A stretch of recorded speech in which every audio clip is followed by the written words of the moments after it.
एक प्यार का नगमा है, मौजों की रवानी है।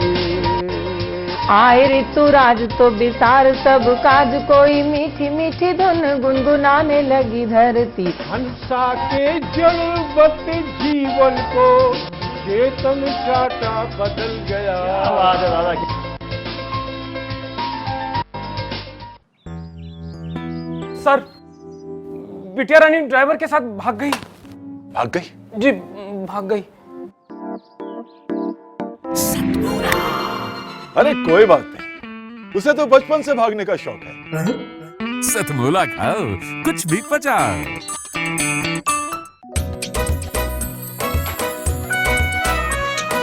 हर पल मस्ती और रंगीन विद सतमोला नमकीन, इससे बेटर है नथिंग। सतमोला नमकीन डिफरेंट टेस्ट है बेमिसाल, पनीर भुजिया भी कमाल, इसके टेस्ट के सब शौकीन। हाँ सतमोला नमकीन, सतमोला स्वीट्स एंड नमकीन, इससे बेटर है नथिंग।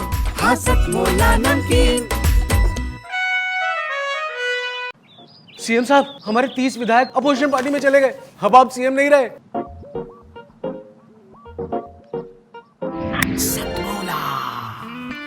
तो अब नया सीएम कौन बन रहा है? Tell me. सतमोला खाओ, कुछ भी पचाओ।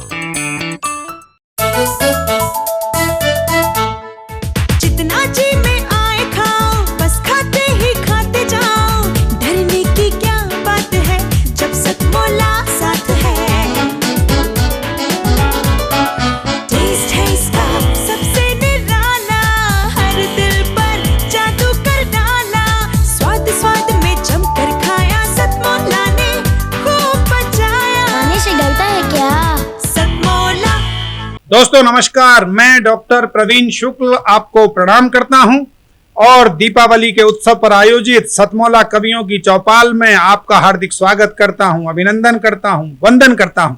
आज हमारी चौपाल पर यह चौपाल जो आयोजित होती है राकेश गुप्ता जी के माध्यम से, ये चौपाल जो आयोजित होती है अनिल मित्तल जी के माध्यम से। इस चौपाल पर कभी बालक आते हैं, कभी उनके पालक आते हैं, कभी वरिष्ठ आते हैं, कभी कनिष्ठ आते हैं और आने के बाद इस कविता की चौपाल पर कभी शब्दों का हुक्का गुड़गुड़ाते हैं, कभी भावनाओं की हाट लगाते हैं और बैठकर आपसे बतियाते हैं। तो आज जो लोग यहाँ उपस्थित हैं बतियाने के लिए, मैं एक एक का परिचय आपसे करवाता हूं और एक एक से आपकी मुलाकात करवाता हूं। सुनते जाइए, गुनते जाइए और उनके गुणों को अपने मन में चुनते जाइए। अच्छा लगे तो मुस्कुराइए, खिलखिलाइए, और भी अच्छा लगे तो कवियों के साथ साथ मेरे साथ साथ मिलकर जोरदार तालियां बजाइए। शुरू करते हैं सतमोला कवियों की चौपाल। और लीजिए दोस्तों, आज हमारे मध्य उपस्थित हैं सपना सोनी जी, जो उपस्थित हुई हैं राजस्थान के रंग बिरंगे रंग लेकर, राजस्थान की उमंग लेकर।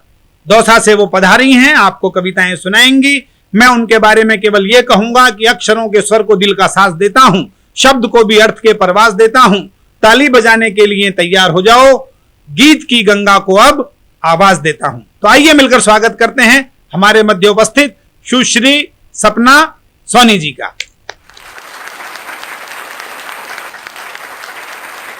आइए दोस्तों, एक खूबसूरत रचना से आप सभी को रूबरू कराना चाहती हूँ। प्रेम जीवन का वो आभास, वो अनुभूति, वो एहसास है जिस इंसान को यदि ये प्राप्त हो जाए तो जीवन बहुत खुशनुमा हो जाता है। आइए नारी मन के भावों का वो खूबसूरत सा गीत आप सभी के समक्ष। मैं तुम्हें तन्हाइयों के वो सभी पल सौंप दूंगी, मैं तुम्हें तन्हाइयों के वो सभी पल सौंप दूंगी। तुम मुझे बस चाहतों का वक्त अपना सौंप देना, मैं विरह की आग में जितना जले सब सौंप दूंगी। तुम मुझे कर याद वो रातों का जगना सौंप देना, तुम मुझे कर याद वो रातों का जगना सौंप देना, तुम मुझे कर याद वो रातों का जगना सौंप देना मैं तुम्हें तन्हाइयों के वो सभी पल सौंप दूंगी। मैं नहीं कहती कि मेरे रूप का गुणगान करना, पर कभी तुम भी ना अपनी शक्ति का अभिमान करना।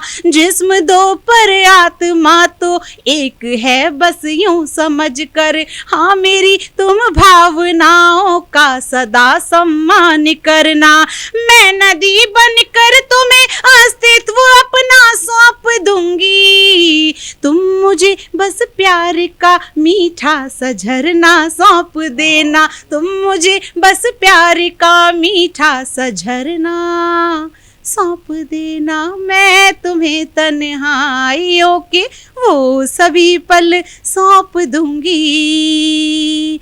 कब कहा तुमसे कि मुझको कीमती सौगात देना, हो सके तो बस प्रणय की एक सुहानी रात देना। रूह का हर रोम व्याकुल है विलय होने को तुम में, मेघ बन तपती धरा मुझको समझ बरसात देना।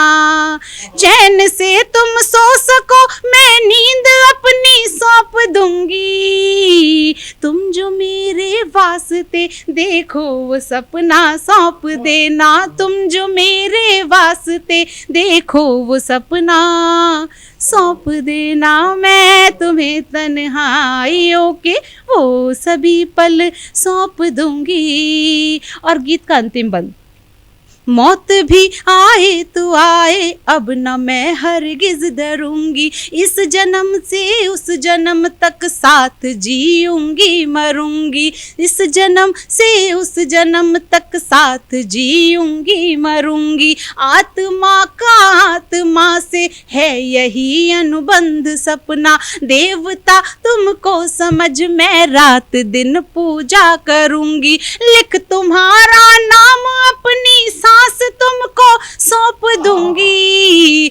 तुम मुझे प्रियतम मेरे सर्वस्व अपना सौंप देना। तुम मुझे प्रियतम मेरे सर्वस्व अपना सौंप देना। मैं तुम्हें तन्हाइयों के वो सभी पल सौंप दूंगी। तुम मुझे बस चाहतों का वक्त अपना सौंप देना।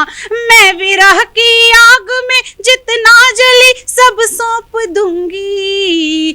तुम जो मेरे वास्ते देखो वो सपना सौंप देना। तुम जो मेरे वास्ते देखो वो सपना सौंप देना। मैं तुम्हें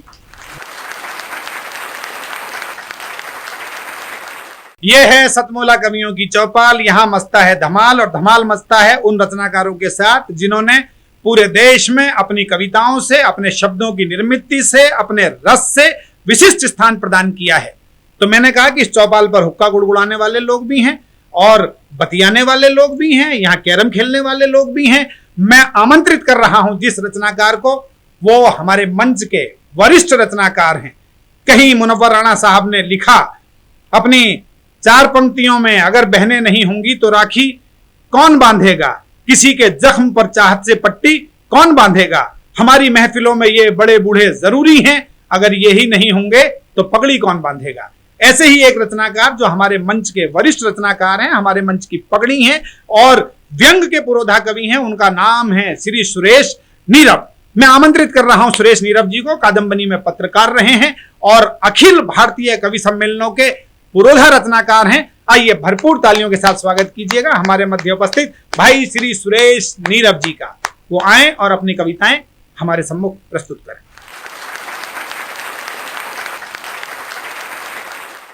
नमस्कार दोस्तों, मैं सुरेश नीरव सतमोला कवि सम्मेलन के माध्यम से अपनी कविता पूरे हिंदुस्तान और हिंदुस्तान के बाहर पहुंचा रहा हूं। मुझे विश्वास है कि आपको मेरी हास्य गज़ल पसंद आएगी। एक गज़ल पढ़ रहा हूं।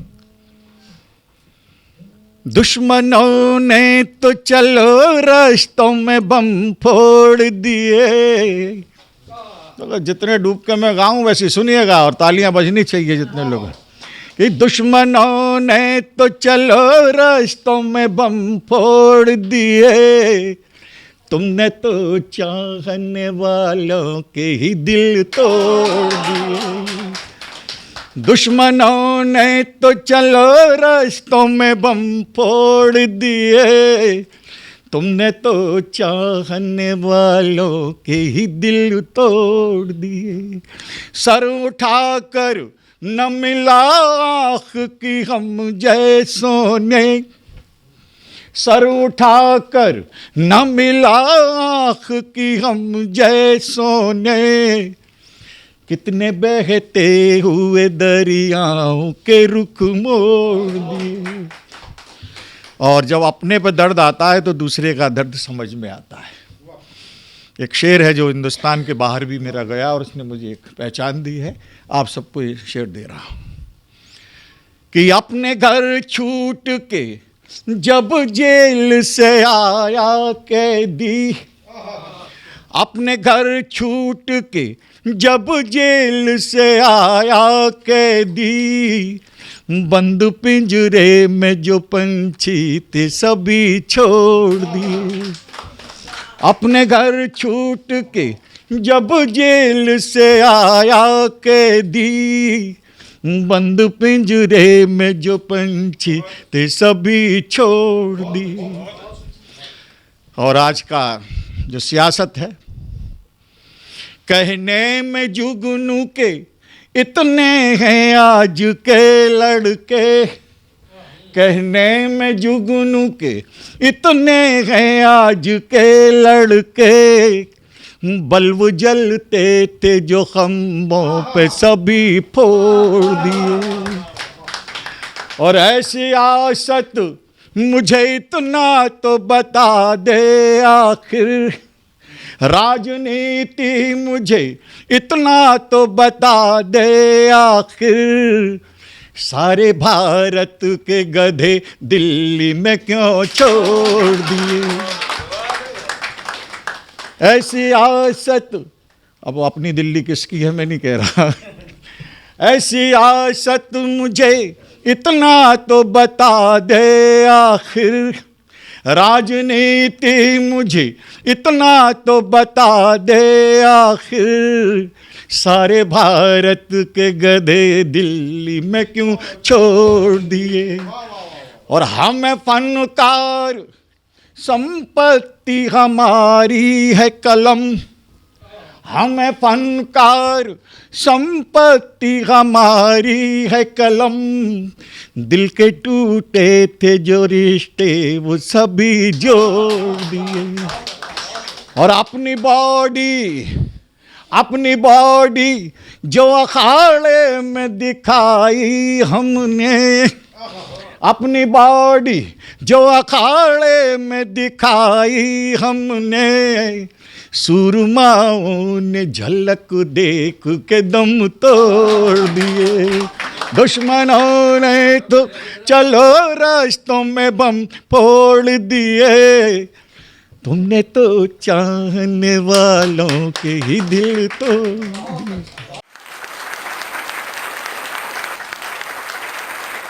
दोस्तों, मैं जिस कवि को आमंत्रित कर रहा हूं उसे सुनने के बाद हम सबके मन में उठती है एक फुंकार, और उस फुंकार में होती है एक आनंद की लहर। वो लहर मचा रही है इस समय पूरे भारत में कहर, और घूम रही है वो नगर नगर शहर शहर, क्योंकि उस लहर पर बैठे हुए कवि का नाम है सुनहरी लाल वर्मा तुरंत। अभी पिछले दिनों दो लोग एक कवि सम्मेलन के बाहर साइड में बैठे हुए बातें कर रहे थे। पहले ने दूसरे से कहा कि वहां बहुत शोर हो रहा है, क्या वहां लोग आपस में लड़ रहे हैं? तो दूसरे ने कहा नहीं, वहां सुनहरी लाल तुरंत कविता पढ़ रहे हैं। तो ऐसे कवि जिनके कविता पढ़ने पर शोर शराबा होता है, शोर शराबा होता है आनंद का, तालियों का, ठहाकों का, वाह वाह का, तो स्वागत कीजिएगा ऐसे ही रचनाकार सुनहरी लाल वर्मा तुरंत जी का, उनके काव्य पाठ के लिए।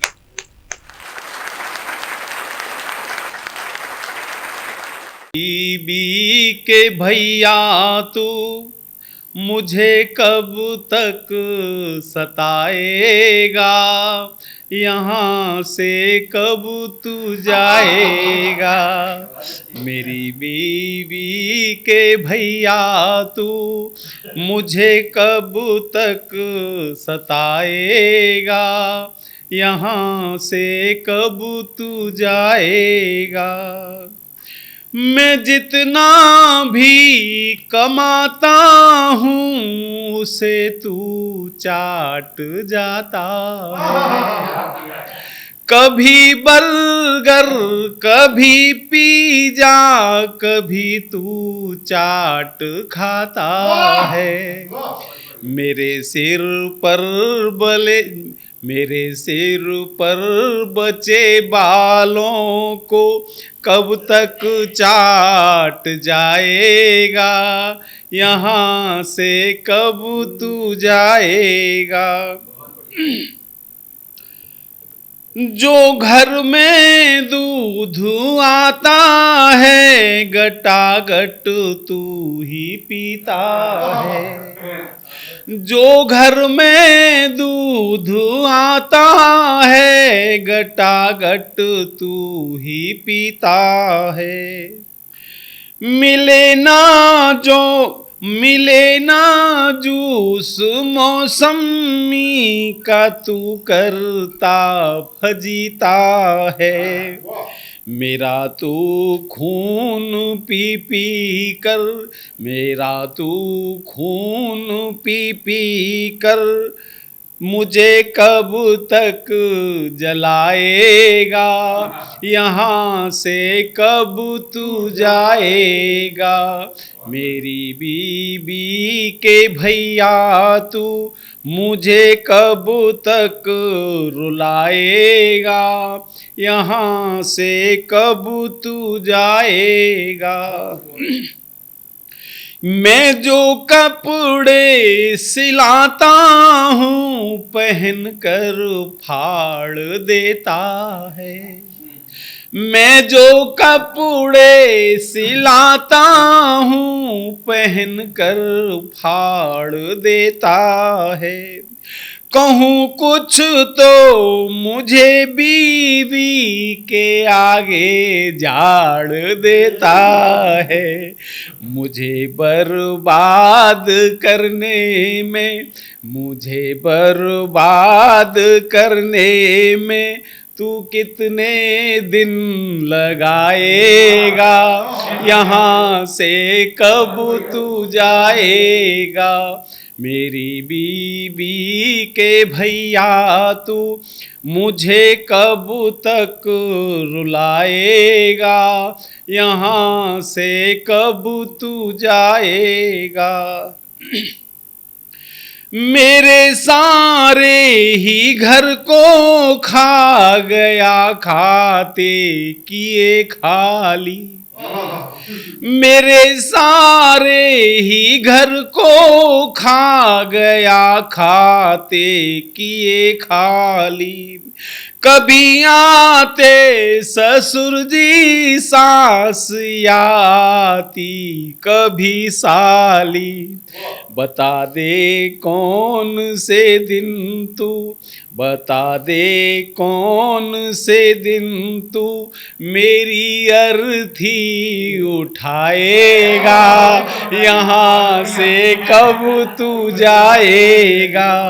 मेरी बीवी के भैया तू मुझे कब तक रुलाएगा, यहाँ से कब तू जाएगा। मेरी बीवी के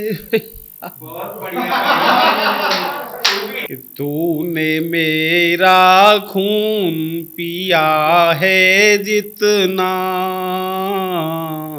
कौन पिएगा उतना, कौन पिएगा उतना। अपना ही दिल फाड़ फाड़ कर मैंने सिया है जितना, कौन सिएगा उतना। तूने मेरे घर का बर्तन साबुत एक न छोड़ा, तूने मेरे घर का बर्तन साबुत एक न छोड़ा, जिस थाली में खाया तूने हाय उसी को फोड़ा, तोड़ तोड़ का तोड़ फोड़ का गोरख धंधा, तोड़ फोड़ का गोरख धंधा, तूने किया है जितना कौन करेगा उतना। और आगे देखिए साहब, लूट लिए दिन सुख के मेरे, चैन गले की लूटी,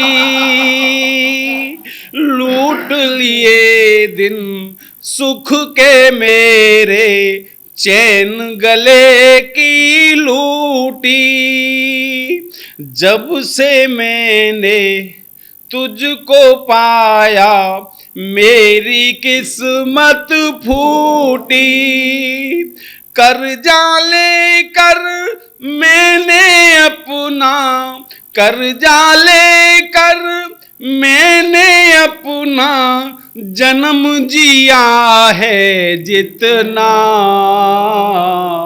कौन जिएगा उतना, कौन जिएगा उतना।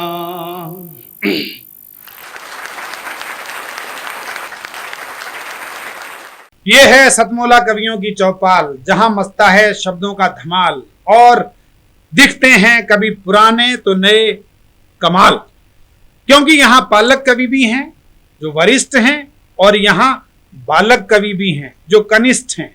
लेकिन बालक कवि का मतलब मैंने कभी जीवन में ये नहीं कहा कि ये बड़े कवि हैं, ये छोटे कवि हैं, क्योंकि बड़ा और छोटा कहने से कोई कवि बड़ा और छोटा नहीं हो सकता। कोई हमारा नवांकुर भी ऐसी श्रेष्ठ कविता कह सकता है कि हम कहें कि ये पालक नहीं है, ये बालक नहीं है, ये पालक है। और पालक है उन भावनाओं का जो पूरी देश दुनिया में पहुंचेंगी। मैं 4 पंक्तियां कहना चाहता हूं इस नए युवा कवि के लिए कि नवांकुर जब खुली हवा में चल देगा, इसे आपका प्यार बहुत संभल देगा, इसे नेह से सींचोगे पानी दोगे तो यही वृक्ष बन तुम्हें कल को फल देगा। तो आइए स्वागत कीजिएगा हमारे बालक कवि का, नए कवि का, नई कौपल का, कि ये कौपल कल वृक्ष बन जाए और उस वृक्ष की छाया में हम सब भी आराम करें। स्वागत कीजिएगा बालक कवि, हमारे युवा कवि।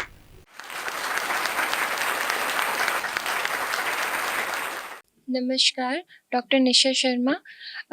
माँ पर जैसे अगर हम कोई कविता करते हैं तो वो माँ अपने आप में एक तरन्नुम होती है, लेकिन अगर हम पिता के लिए कोई कविता कहते हैं तो मन में एक छवि होती है कि पिता मतलब हिमालय, परिवार की वो नींव जो परिवार को एक बैकबोन की तरह सपोर्ट करते हैं। तो एक पिता पर कविता आपके सामने अपने शब्दों में रखना चाहते हैं कि मान पर सम्मान पर विधाओं के नाम पर, मान पर सम्मान पर विधाओं के नाम पर जीवन हो प्रतिकूल पर अनुकूल कैसे जीना है। पिता हो जो साथ में तो कह दो हिमालय से, तेरा गुरूर मेरे स्वाभिमान से बौना है। पिता से सीखा है मैंने हुनर को तराशना, जीवन में जितना अंधेरा उतना मन को थामना, गिरना संभलना ये तो भाग्य का खिलौना है। पिता हो जो साथ में तो कह दो हिमालय से, तेरा गुरूर मेरे स्वाभिमान से बौना है।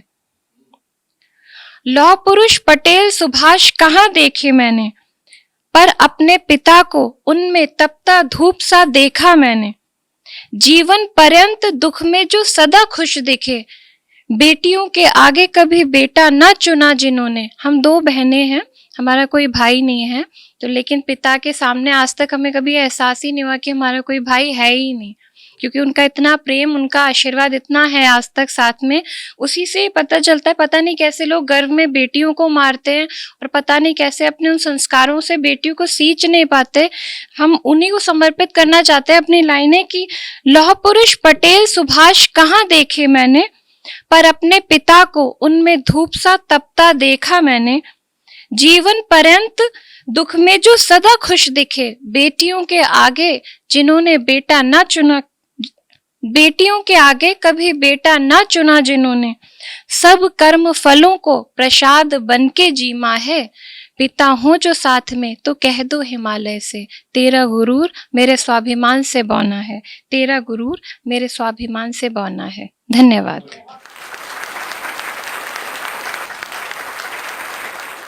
दोस्तों, जब हम बात करते हैं कविताओं की, हम बात करते हैं साहित्य की, हम बात करते हैं कहानी की, हम बात करते हैं उपन्यास की, तो उसमें दो तत्व समाहित होते हैं।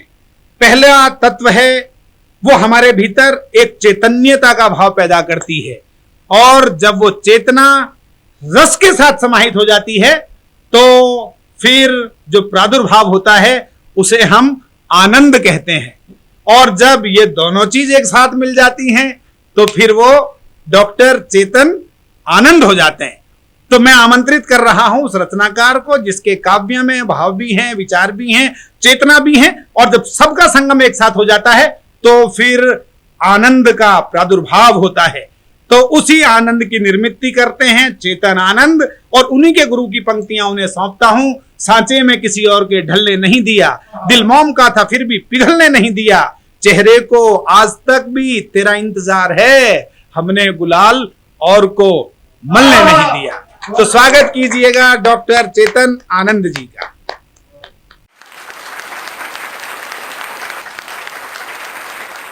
सतमोला कवियों की चौपाल में मैं डॉक्टर चेतन आनंद आप सभी का हार्दिक स्वागत करता हूं। नमस्कार।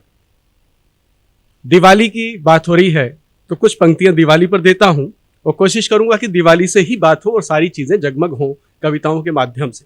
कुछ पंक्तियों से शुरुआत करता हूं।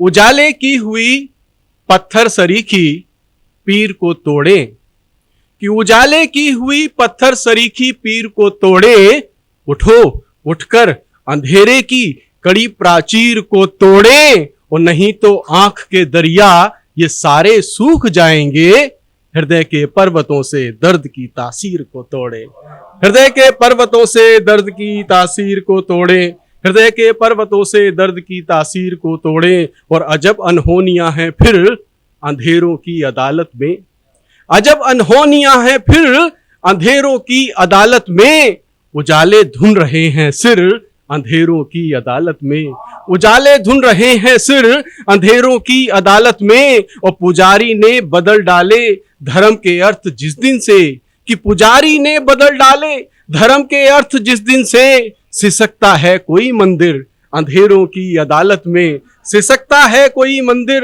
अंधेरों की अदालत में। साथियों, पिछले दिनों स्वामी विवेकानंद को पढ़ रहा था। स्वामी विवेकानंद ने विपरीत भावों में, विरोधाभासों में भी जहां अपने बात को साबित किया, विदेशों में जाकर अपने भारत का मान ऊंचा किया, उनका गौरव ऊंचा किया, उसका मस्तक ऊंचा किया, तो वास्तव में लगा कि उनके पीछे एक हौसला था, हौसला था। और हौसला आपका इतिहास तक की यात्रा करता है। मैं हमेशा कहता हूं कि जहां हौसला होता है वहां भाव होते हैं, जहां भाव होते हैं वहां सार्थकता होती है, जहां सार्थकता होती है वहां सत्य होता है, जहां सत्य होता है वहां तथ्य होता है, जहां तथ्य होता है वहां दस्तावेज होते हैं, और जहां दस्तावेज होते हैं साथियों वहां इतिहास निश्चित रूप से बनता है। तो इसलिए आपका हौसला इतिहास तक की यात्रा करता है, और इस हौसले को नहीं छोड़ना जो स्वामी विवेकानंद ने रखा और संदेश दिया हौसले के माध्यम से। तो वो पंक्तियां मैं कुछ पिरो के मैं छंद के रूप में निवेदित करता हूं आप सबके सामने। बैठ लीजिए। अंधियारे में दीप जलाना सबके बस की बात नहीं, कि अंधियारे में दीप जलाना सबके बस की बात नहीं, दुख सहना सहकर मुस्काना सबके बस की बात नहीं, दुख सहना सहकर मुस्काना सबके बस की बात नहीं। मैंने जब पूछा वृक्षों से पीड़ाएं क्यों सहते हो, कि मैंने जब पूछा वृक्षों से पीड़ाएं क्यों सहते हो, पत्थर खाकर घायल होते कुछ भी कभी न कहते हो। तो वृक्ष ये बोले, अब क्या बोले सुनिएगा, कि वृक्ष ये बोले फल छाया देकर सबको हम समझाते, सुख वे ही दे सकते हैं जो दर्द अधिकतम सह जाते। कि सुख वे ही दे सकते हैं जो दर्द अधिकतम सह जाते, चुप रहकर भी सब सह जाना सबके बस की बात नहीं, अंधियारे में दीप जलाना सबके बस की बात नहीं, अंधियारे में दीप जलाना सबके बस की बात नहीं। और पंक्तियां सुनिएगा कि मैंने जब पूछा नदिया से तुम दुख कैसे सहती हो, कि मैंने जब पूछा नदिया से तुम दुख कैसे सहती हो, चट्टानों से टकराती हो फिर भी बहती रहती हो, चट्टानों से टकराती हो फिर भी बहती रहती हो। नदिया बोली चलते रहना जीवन का अभिनंदन है, कि नदिया बोली चलते रहना जीवन का अभिनंदन है। रुकना मतलब सांसें रुकना मृत्यु का आलिंगन है, कि रुकना मतलब सांसें रुकना मृत्यु का आलिंगन है। ठोकर खाकर चलते जाना सबके बस की बात नहीं, अंधियारे में दीप जलाना सबके बस की बात नहीं, अंधियारे में दीप जलाना सबके बस की बात नहीं। मैंने अंबर से बात की, अंबर जो पिता का प्रतीक है, परिवार का मुखिया है। देखिए अंबर मुझे क्या जवाब देता है, कैसे मैंने प्रश्न पूछे कि मैंने जब पूछा अंबर से तुम कैसे सह लेते हो, कभी कभी तब जाते हो तो कभी कभी बह लेते हो। कि मैंने जब पूछा अंबर से तुम कैसे सह लेते हो, कभी कभी तप जाते हो तो कभी कभी बह लेते हो। अंबर बोला मैं सबकी उम्मीदों का परिचायक हूं, कि अंबर बोला मैं सबकी उम्मीदों का परिचायक हूं, ऊंचाई का हस्ताक्षर हूं हर मौसम का गायक हूं, ऊंचाई का हस्ताक्षर हूं हर मौसम का गायक हूं। सहते हुए बड़े बन पाना सबके बस की बात नहीं, अंधियारे में दीप जलाना सबके बस की बात नहीं, अंधियारे में दीप जलाना सबके बस की बात नहीं। मैंने अंबर से बात की जो पिता के प्रतीक थे, तो मैंने धरती से भी बात की जो माँ की प्रतीक है। देखिए माँ क्या जवाब देती है कि मैंने जब पूछा धरती से तुम पर बोझ बहुत भारी, कि मैंने जब पूछा धरती से तुम पर बोझ बहुत भारी, तुम कैसे पूरी करती हो अपनी यह जिम्मेदारी, तुम कैसे पूरी करती हो अपनी यह जिम्मेदारी। धरती बोली जिसने सबका बोझ उठाना सीख लिया, उसने समझो युगों युगों तक सबके दिल में वास किया, उसने समझो युगों युगों तक सबके दिल में वास किया। धीरज धरकर धीर बंधाना सबके बस की बात नहीं, अंधियारे में दीप जलाना सबके बस की बात नहीं, अंधियारे में दीप जलाना सबके बस की बात नहीं। जब मैंने सबसे बात कर ली तो विचार आया कि अपने मन से भी बात कर ले, वो क्या सोचता है और क्या जवाब देता है। तो अंतिम पंक्तियां हैं इस रचना की, सुनिएगा कि अंधियारे में दीप जलाना सबके बस की बात नहीं, मैंने पूछा अपने मन से तुम दुख क्यों कर सहते हो, कि मैंने पूछा अपने मन से तुम दुख क्यों कर सहते हो। दर्द जमाने भर का अपनी कविताओं में कहते हो, कि दर्द जमाने भर का अपनी कविताओं में कहते हो। तो मन यूं बोला सबके आंसू पीना मेरी आदत है, तो मन यूं बोला सबके आंसू पीना मेरी आदत है। सबको खुशियां देना जैसे रब की बड़ी इबादत है, कि सबको खुशियां देना जैसे रब की बड़ी इबादत है। कांटे चुनना फूल बिछाना सबके बस की बात नहीं, अंधियारे में दीप जलाना सबके बस की बात नहीं। दुख सहना सहकर मुस्काना सबके बस की बात नहीं, अंधियारे में दीप जलाना सबके बस की बात। धन्यवाद। दोस्तों मैंने आपको बताया कि सतमौला कवियों की चौपाल एक ऐसा मंच है या जहां कभी बालक आते हैं और कभी पालक आते हैं। पालक मतलब जिन्होंने पालना की है उन तमाम रचनाकारों की, उन कनिष्ठों को उन्होंने इतना प्रोत्साहित किया है, इतना आशीर्वाद दिया है कि वो वरिष्ठों की श्रेणी तक आए हैं। हम सबके लिए गौरव की बात है कि आज हमारे मध्य इंदिरा गांधी कला केंद्र के सम्मानित सदस्य, वहां के सचिव, जो देश के बड़े रंगकर्मी हैं, बड़े कलाकार हैं, बड़े कवि हैं, डॉक्टर सच्चिदानंद जोशी के रूप में पूरी देश पूरी दुनिया उन्हें जानती है, वो भी अपनी कविताएं सुनाने के लिए आए हैं। मैं डॉक्टर हरदयाल की 4 पंक्तियां उन्हें भेंट करना चाहता हूं। उन्होंने कहा कि फूल को क्यों दिया इतना रूप, इतना रस, इतनी गंध कि लोग दौड़े उसकी ओर और तोड़ने के लिए पगलाते फिरें। तो इसलिए कई बार आपकी अच्छाइयां भी आपके कष्ट का कारण बनती हैं, लेकिन वो रत्नाकार जिसने केवल अच्छाइयों को आगे बढ़ाया है, उनका नाम है डॉक्टर सच्चिदानंद जोशी। तो भरपूर तालियों के साथ स्वागत कीजिएगा डॉक्टर सच्चिदानंद जोशी जी का, उनके काव्य पाठ।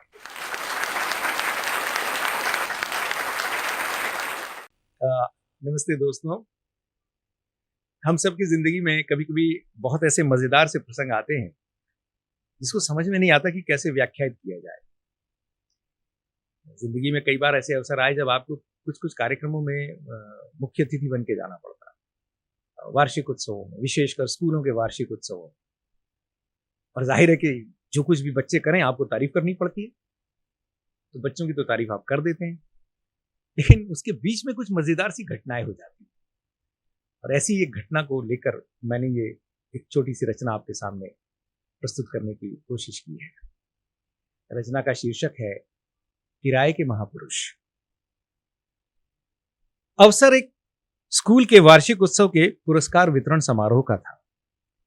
फैंसी ड्रेस प्रतियोगिता के पुरस्कारों की घोषणा हुई और तालियों की गड़गड़ाहट के बीच प्रथम पुरस्कार लेने अपनी मां के साथ मोटी फ्रेम का चश्मा पहने नन्हे से गबदू से शिवाजी महाराज मंच पर अवतरित हुए। पुरस्कार देते समय मैं बड़े ही कौतुक से उस नन्ही सी मूरत को निहारता रहा, जिसकी कमर में खुसी तलवार जमीन पर लोटपोट करती हुई उनके साथ चल रही थी। कार्यक्रम के बाद चायपान के दौरान उन्हीं नन्हे शिवाजी और उनकी जीजा माता से भेंट हो गई, जो स्कूल द्वारा उपलब्ध कराए गए समोसे और ढोकलों का स्वाद लेने में व्यस्त थे। मैंने एक बार फिर उनकी मेहनत और कल्पकता का कौतुक करते हुए कहा, आपके इस नन्हे शिवाजी ने तो कमाल कर दिया, आपको बधाई। मेरी इस प्रशंसा को नजरअंदाज करते हुए माता बोली, बिट्टू तो सुपरमैन बनना चाहता था भाई साहब, पर क्या करे, मगनलाल के पास सुपरमैन था ही नहीं। बड़ी मुश्किल से 2-2.5 घंटे ढूंढने के बाद यह शिवाजी मिला। माता की यह कूट भाषा मेरी समझ से परे थी। मेरा असमंजस भांपते हुए वे बोली, मगनलाल ड्रेस वाला, वहीं से तो लाई हूं शिवाजी का ये ड्रेस, वहीं मिलती है ये सारी ड्रेसें किराए पर। अभी सभी स्कूलों में एनुअल फंक्शन चल रहा है ना भाई साहब, इसलिए सुपरमैन की ड्रेस बड़ी मुश्किल से मिलती है। लेकिन सुपरमैन ही क्यों, मैंने उत्सुकतावश माता से पूछा। तो माता खुलासा करते हुए बोली, सुपरमैन, स्पाइडरमैन, बैटमैन, सभी इन बच्चों को बड़ा अच्छा लगता है। उनकी ड्रेस बड़ी अच्छी होती है ना भाई साहब, और उसमें बच्चों को काला नकाब भी पहनने को मिलता है, बच्चे उसी में खुश रहते हैं। लेकिन बहन जी, शिवाजी भी तो एक तरह से सुपरमैन ही है, बल्कि वे तो सच्चे सुपरमैन थे। उन्होंने बहादुरी और चतुराई से युद्ध लड़के दुश्मन के दांत खट्टे कर दिए। माता को शायद मेरे इस विवरण में ज्यादा दिलचस्पी नहीं थी। दांत शब्द पे वे चौंकी और बोली, दांत तो बिट्टू के भी बहुत खराब है भाई साहब, सब टॉफी और चॉकलेट का नतीजा है। कितनी बार इसके पापा से कहा है कि मत लाया करो इतनी चॉकलेट, पर मानते ही नहीं। माता ने अपना कथन समाप्त किया और नाश्ते के साथ न्याय करने चली गईं। उन्हीं के साथ वो मोटी फ्रेम के चश्मे और टेढ़े मेढ़े दांतों वाले नन्हे से शिवाजी भी अपनी तलवार घसीटते हुए उनके पीछे निकल गए। छत्रपति शिवाजी महाराज की शौर्य गाथा से एक माता को अवगत कराने का अवसर हाथ से जाता देख मुझे जरा दुख हुआ। यह सवाल भी मन को कचोट रहा था कि जो 2-2.5 घंटे इस माता ने शिवाजी की ड्रेस ढूंढने में लगाया, उसमें से कुछ हिस्सा अपने इस लाडले को शिवाजी के जीवन के बारे में भी बताया होता, उनकी शौर्य गाथाओं के बारे में भी बताया होता, तो कितना अच्छा होता। वो तो इसी उहापोह में रही कि कैसे वो अपने इस लाडले को शिवाजी के रूप में प्रस्तुत करें। यदि इन तमाम क्षणों में से किसी एक क्षण वो शिवाजी के जीवन का विचार कर लेती, तो उन्हें प्रथम पुरस्कार मिलने के बावजूद इस बात का दुख या मलाल नहीं रहता कि बिट्टू को सुपरमैन की ड्रेस नहीं मिली। स्वल्पाहार खत्म करके अपने रास्ते जाते वक्त मुझे बाल रूप में Swami Vivekananda, Gautam Buddha, Barbie doll, Donald Duck, Mother Teresa, Subhash Chandra Bose, Charlie Chaplin, Bhagat Singh, Shaktimaan जैसे और कई चरित्र मिल गए। सभी बच्चे अपने अपने चरित्रों के इतिहास और महत्व से बेखबर पुरस्कार न मिल पाने की हताशा में और नाश्ता अच्छा मिल जाने की मिश्रित प्रतिक्रिया में इधर से उधर जा रहे थे। वे बच्चे जिन चरित्रों में अब तक थे, उनकी महानता से लेश मात्र भी प्रभावित हुए बगैर वे उनसे मुक्त होकर फिर से बिट्टू, बबलू, पपलू, चीनू आदि हो जाना चाहते थे। उनकी माताएं भी हार जीत का गम भुलाकर अब इस उधेड़-बुन में थीं कि कैसे उनके बच्चे इन चरित्रों के चंगल से मुक्त हों और समय रहते किराए पर लाई गई इन ड्रेसों को दुकान में वापस कर एक दिन का अतिरिक्त किराया बचाया जा सके।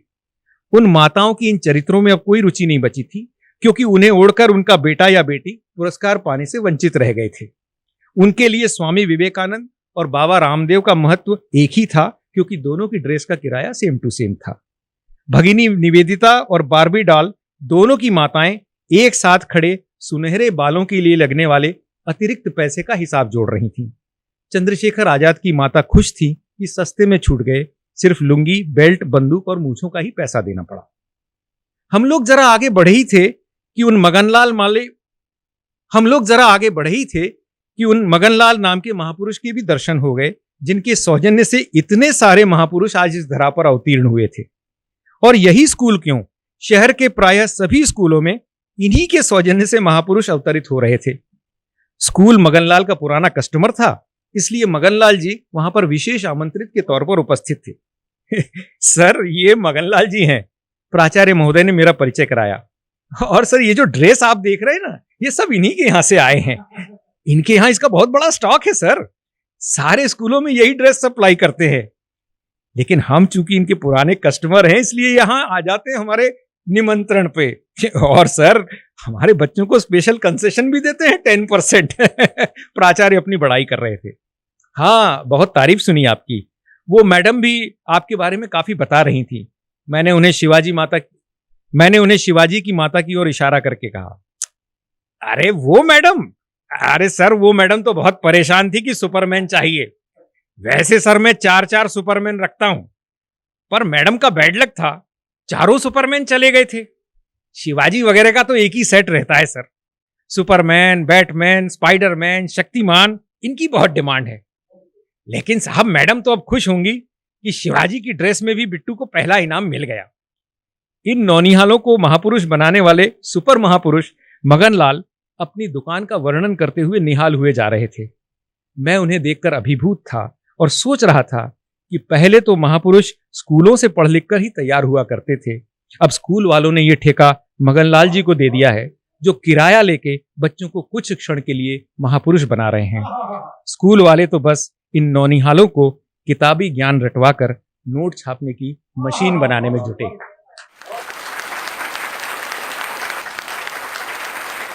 सतमोला कवियों की चौपाल है तो चौपाल पर धमाल है, धमाल में कमाल है, कहीं शब्दों का गुलाल है, कहीं राजनीति के जो सूत्रधार हैं उनके मन में उठता हुआ मलाल है, लेकिन फिर भी सबका कहीं बुरा तो कहीं अच्छा हाल है। तो जो मलाल कर रहे हैं वो मलाल ना करें, जो इस पर ताल दे रहे हैं वो ताल देते रहें, क्योंकि मैं आमंत्रित करना चाहता हूं हमारे मध्य मालविका जोशी जी को उनकी कविताओं के पाठ के लिए। और ये कहूंगा कि थक के बैठे परिंदों को परवाज दूं, गीत को एक अनूठा सा अंदाज दूं, आपके मन में जो मिश्री सी घोल दे, कृष्ण की ऐसी वंशी को आवाज दूं। तो स्वागत कीजिएगा मालविका जोशी जी का उनकी कविताओं के पाठ के। ये जो कहानी मैं आपके सामने पढ़ रही हूँ, इसको अगर आप कहानी की तरह सुनेंगे तो ज्यादा मजा आएगा, पर ये एक आप बीती है, मेरे साथ बीती हुई एक छोटी सी इसको कहना चाहिए एक क्षण है, एक समय है, और मुझे उसने बहुत छुआ, इसलिए उसको इस तरह से लिखा है, शायद आपको अच्छी लगे। शीर्षक है कॉफी। जब आप बाय रोड ट्रैवल करते हैं तो लाजमी है चाय नाश्ता खाना, और इसके लिए कोई अच्छा सा रोड साइड रेस्टोरेंट खोजते हैं। और आजकल तो बिल्कुल 5 स्टार होटल्स हो गए हैं हाईवेज पर। हाँ, वो रेस्टोरेंट भी बिल्कुल 5 स्टार होते हैं। ऐसे ही एक बार मैं और मेरी बहन तीर्थाटन पर निकले। जी हाँ, तीर्थाटन पे, यानी अष्टविनायक की यात्रा पर। दूसरे दिन जब हम अपने अंतिम पड़ाव के पास थे, मेरी बहन बोली, चल ना कहीं चलकर कॉफी पीते हैं। मुझे भी इच्छा हो रही थी, सो हमने ड्राइवर से कहा कि किसी अच्छे अच्छे रेस्टोरेंट में ले चले। वो हमें ले गया एक बहुत ही सुंदर जगह। जी हाँ, गेट पर गार्ड ने सलामी ठोकी। बहना, 150 से कम नहीं पड़ेगी यहाँ की कॉफी, मेरी बहन ने कौनी मारी। मैंने कहा, देख बेटा, जगह देख ले या पैसे, और हम दोनों हंस पड़े। अंदर जैसे ही गए, विराट लॉन था, बहुत बड़ा, फव्वारे चल रहे थे, बहुत ही वेल मेंटेन्ड। क्या तो फूल थे, बगीचा था और फूलों की, गुलाबों की खुशबू से भरा हुआ था। बहुत ही खूबसूरत जगह थी। हम अंदर नहीं गए, वहीं लॉन में एक कैनोपी के नीचे बैठ गए। ऑर्डर लेने के लिए कैप्टन आया। अरे वो भी एकदम क्लास था। खैर, ऑर्डर किया, 2 coffees please and sugar separate. हाँ, अंग्रेजी में ही बोला, हिंदी में बोलती तो वो मुझे बहुत डाउन मार्केट नहीं समझ लेता। और हम दोनों बहनें अपने गप्पे मारने में लग गए। काफी समय लगाकर कॉफी आई और वो कप देखते ही मेरा दिमाग आउट हो गया। लिपस्टिक का पूरा निशान था उस कप पर। मैंने वेटर से पूछा, क्या आपके यहाँ ऐसे कॉफी सर्व की जाती है? उसने बोला, मैडम आपको क्या बड़ा वाला कप चाहिए था? मैंने कहा, बड़ा कप नहीं चाहिए था, मैनेजर को बुलाओ। मैनेजर से भी मैंने वही प्रश्न किया कि आपके यहाँ क्या ऐसे ही कॉफी सर्व की जाती है? वो बोला, मैम वो क्या है ना, वो कॉफी पर हार्ट बनाने वाली मशीन अभी हमारे पास नहीं है, इसलिए हम ऐसे ही सर्व करते हैं। ऊपर देखिए ना, उसमें थोड़ा सा हमने ना चॉकलेट पाउडर ऐसे ही बुरक दिया है। अब तो मेरा पारा चढ़ गया। जनाब, मैं कॉफी की नहीं, इस कप पर लगी लिपस्टिक की बात कर रही हूं। आप देख रहे हैं इस पे एक निशान लगा हुआ है लिपस्टिक का। सुनकर वो मेरा मुंह देखने लगा। मैं समझ गई। मैंने कहा, भाई साहब, मैं लिपस्टिक नहीं लगाती और ये आपके किसी और कस्टमर का मोमेंटो है जो आपके लिए है, मुझे मत दीजिए। और इसके बाद वहां पे 200 रुपए रखकर हम दोनों उठकर बाहर आ गए। हमारे इस पूरे प्रकरण के कई दर्शन भी थे। खैर, जब हम कार में बैठ रहे थे तो एक चौकीदार नुमा बूढ़ा आदमी हमारे पास आया और बोला, मैडम, जो हुआ बहुत गलत था। आपको पैसे देने नहीं चाहिए थे और उनको आपसे पैसे लेने भी नहीं चाहिए थे। मेरे सेठ जी होते ना तो ऐसा कभी नहीं होता। कहते हुए उस बूढ़े की आंखों में आंसू आ गए। 2 महीने पहले ही शांत हुए हैं मालिक। अब भैया लोग को तो कोई इंटरेस्ट है ही नहीं मैडम। मैनेजर, उसको तो बस रात की पार्टियों से मतलब है। मैं बस हाथ जोड़कर आपसे एक निवेदन कर रहा हूं कि किसी को भी इसके बारे में मत कहिएगा। हमारे होटल का इतना नाम है, सब खराब हो जाएगा। मालिक की आत्मा को कितना दुख होगा ना। मैंने उस मालिक को मन ही मन नमन किया जिसने इतने भक्त सेवक को अपने साथ रखा और तय कर लिया कि इस विषय में किसी से बात नहीं करूंगी। धन्य है वो सेवक। भगवान सबको ऐसे सेवक दे। धन्यवाद।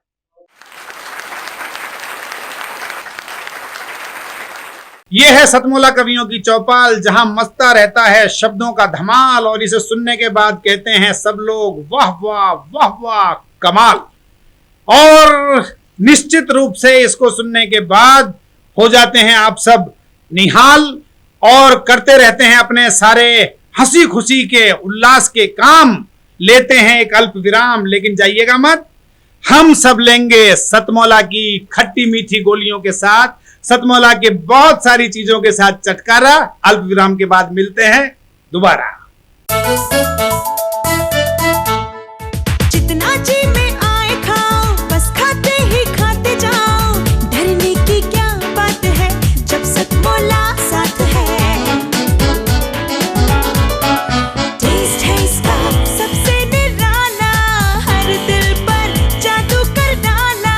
स्वाद स्वाद में जमकर खाया, सतमोला ने खूब बचाया। खाने से डरता है क्या? सतमोला। बिटिया रानी ड्राइवर के साथ भाग गई।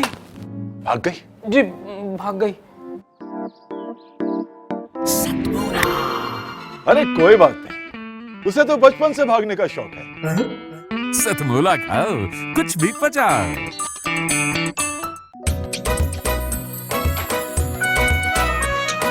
हर पल मस्ती और रंगीन विद सतमोला नमकीन, इससे बेटर है नथिंग। सतमोला नमकीन डिफरेंट टेस्ट है बेमिसाल, पनीर भुजिया भी कमाल, इसके टेस्ट के सब शौकीन। हाँ सतमोला नमकीन, सतमोला स्वीट्स एंड नमकीन, इससे बेटर है नथिंग। हाँ सतमोला नमकीन। सीएम साहब, हमारे 30 विधायक अपोजिशन पार्टी में चले गए। अब आप सीएम नहीं रहे।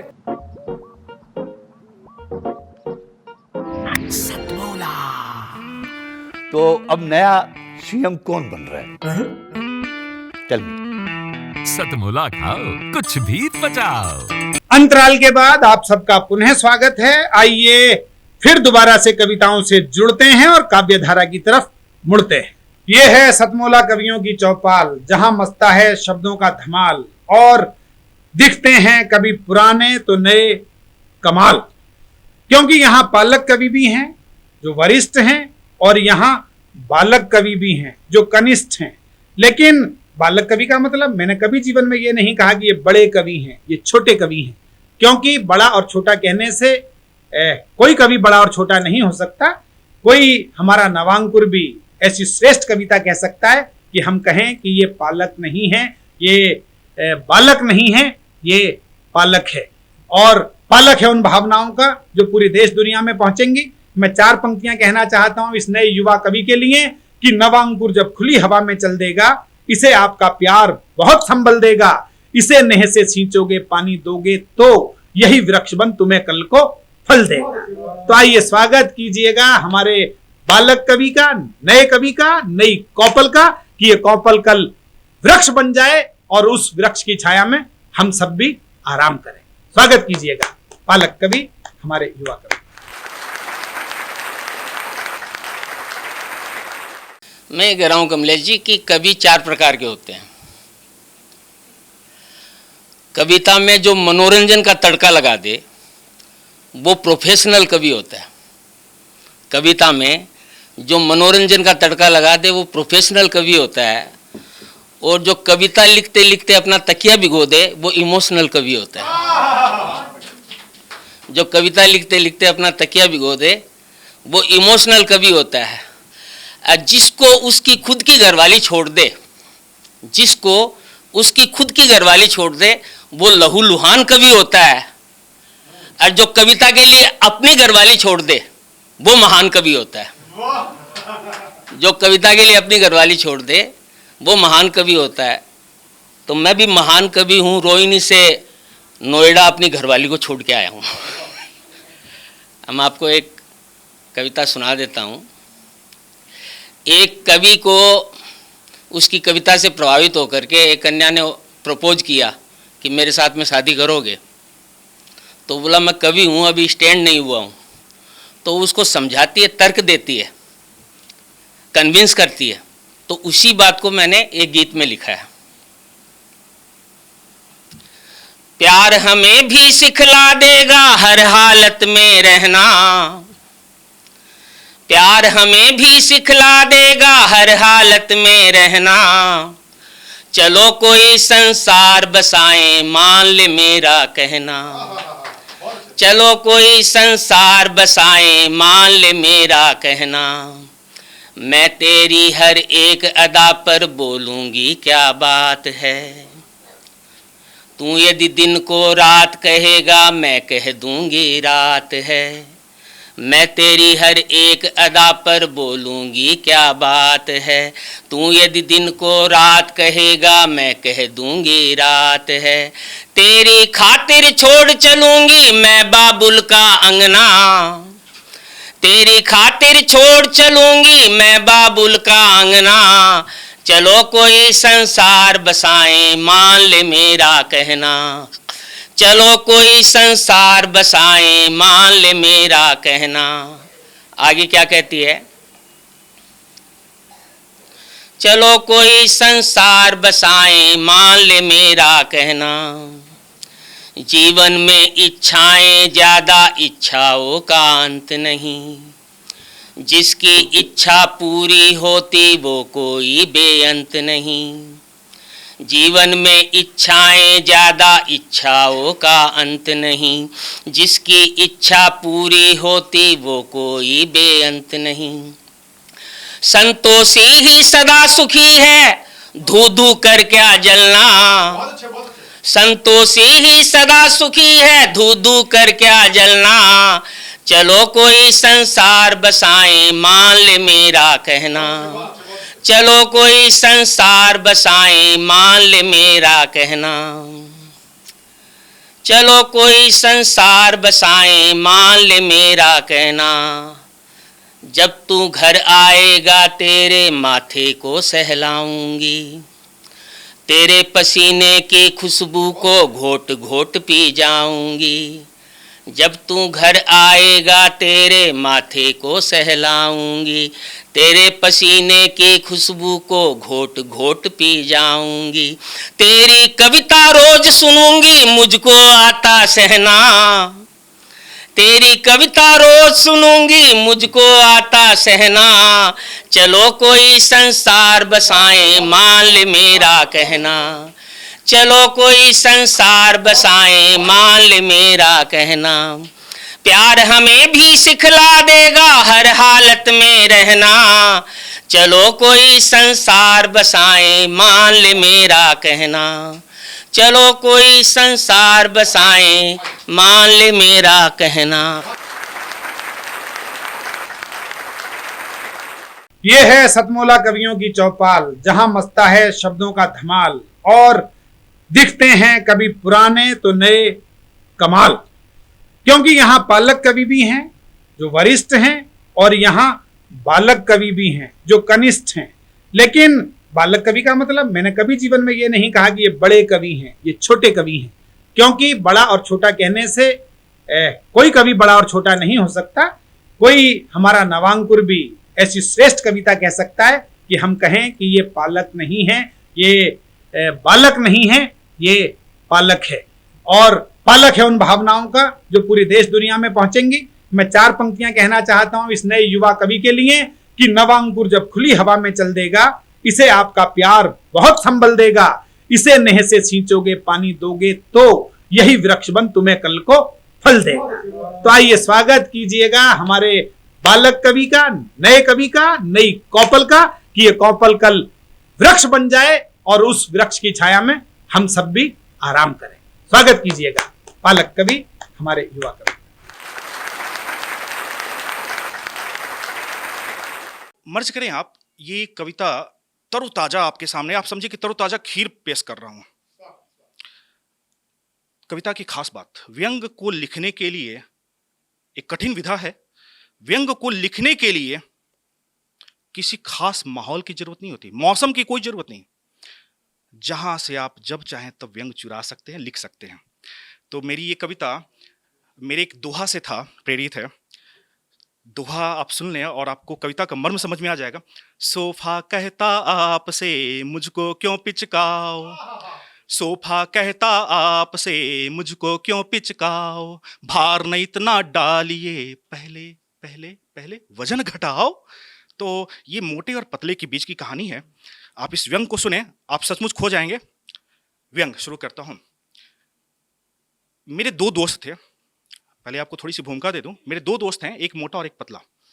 उनके बीच की कुछ वाक्याओं को देखकर मोटे को हमेशा कुछ झेलनी पड़ता ये प्रताड़ना कि तुम मोटे हो।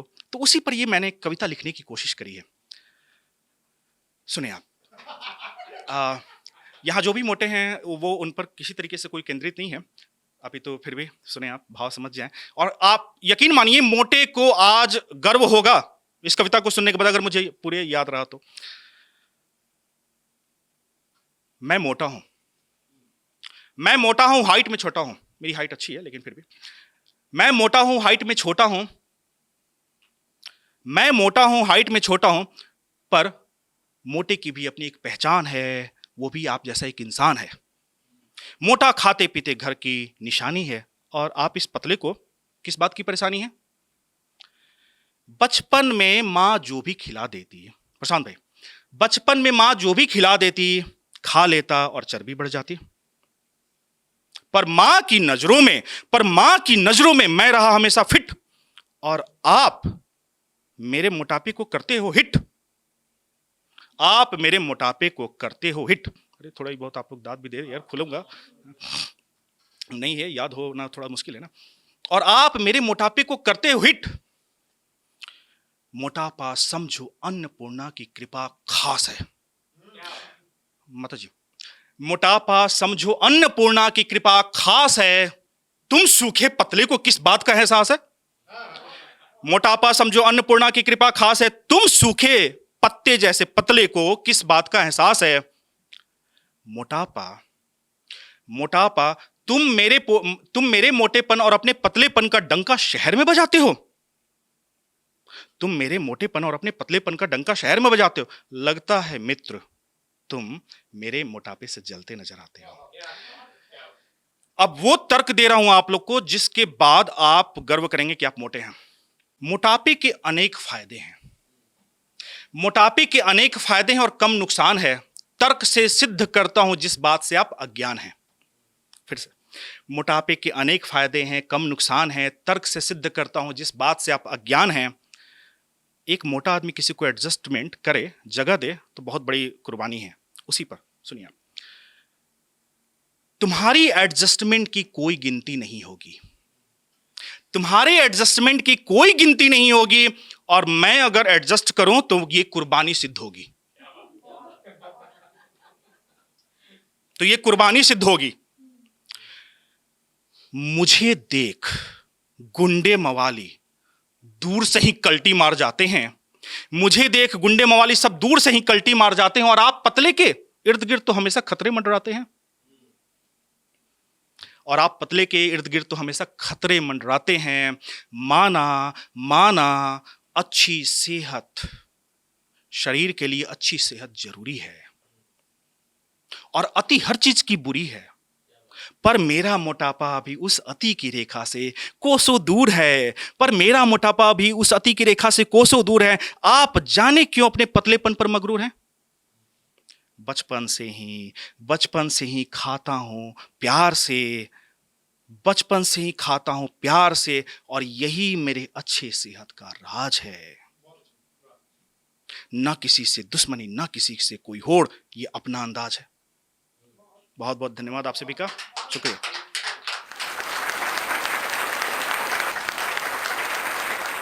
दोस्तों, ये है सतमोला कवियों की चौपाल। यहाँ उड़ता है शब्दों का गुलाल, और उस गुलाल ने मचाया है अलग अलग समय पर धमाल।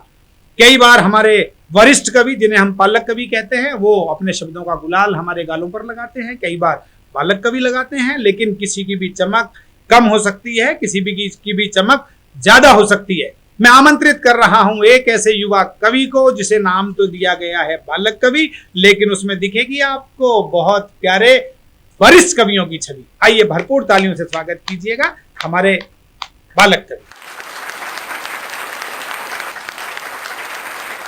सदन पर उपस्थित सभी श्रोतागणों को मेरा प्रणाम। मैं स्वाति भाटिया मेरठ से, और माँ शारदे को नमन करते हुए अपना काव्य पाठ प्रारंभ करती हूँ। और सबसे पहले 4 पंक्तियों से आप सभी को जोड़ने का प्रयास करती हूँ। कभी बीते से रिश्ते वक्त, कभी सपने से लगते हो। कभी बीते से रिश्ते वक्त, तो कभी सपने से लगते हो। मुझे तुम अजनबी से शहर में अपने से लगते हो। मुझे तुम अजनबी से शहर में अपने से लगते हो। कहूँ मैं क्या तुम्हें इस रिश्ते को अब नाम दो कोई। कहूँ मैं क्या तुम्हें इस रिश्ते को अब नाम दो कोई। मेरे प्रतिबिंब हो तुम, मुझे मुझसे ही लगते हो। मेरे प्रतिबिंब हो तुम, मुझे मुझसे ही लगते हो। और 4 पंक्तियों से और जोड़ती हूँ आपको। जब कोई प्रेम में होता है तो वो अपनी प्रियता को बहुत ही प्रेम करता है और उसके तारीफ़ करता है। मतलब उसकी तारीफ़ में 4 पंक्तियाँ मैं बता रही हूँ। मेरे किस्से कहानी में सभी किरदार तेरे हैं, मेरे किस्से कहानी में सभी किरदार के तेरे हैं, अगर जो दास्ता कह दूं शब्द हकदार तेरे हैं, अगर जो दास्ता कह दूं शब्द हकदार तेरे हैं। तू गीतों सी है ढल जाती तुझे जब भी बुलाता हूँ, तू गीतों सी है ढल जाती तुझे जब भी बुलाता हूँ, तेरी इस सादगी पर ही हुए 100 बार तेरे हैं, तेरी इस सादगी पर ही हुए 100 बार तेरे हैं। और एक मैंने आंसुओं पर कुछ पंक्तियां लिखी हैं। कुछ चंद दिनों पहले मेरी आंसुओं से बात हो रही थी, तो आंसुओं ने मुझसे कहा कि तुम तो रोकर अपनी भावनाएं व्यक्त कर देते हो, मैं कहाँ जाऊं।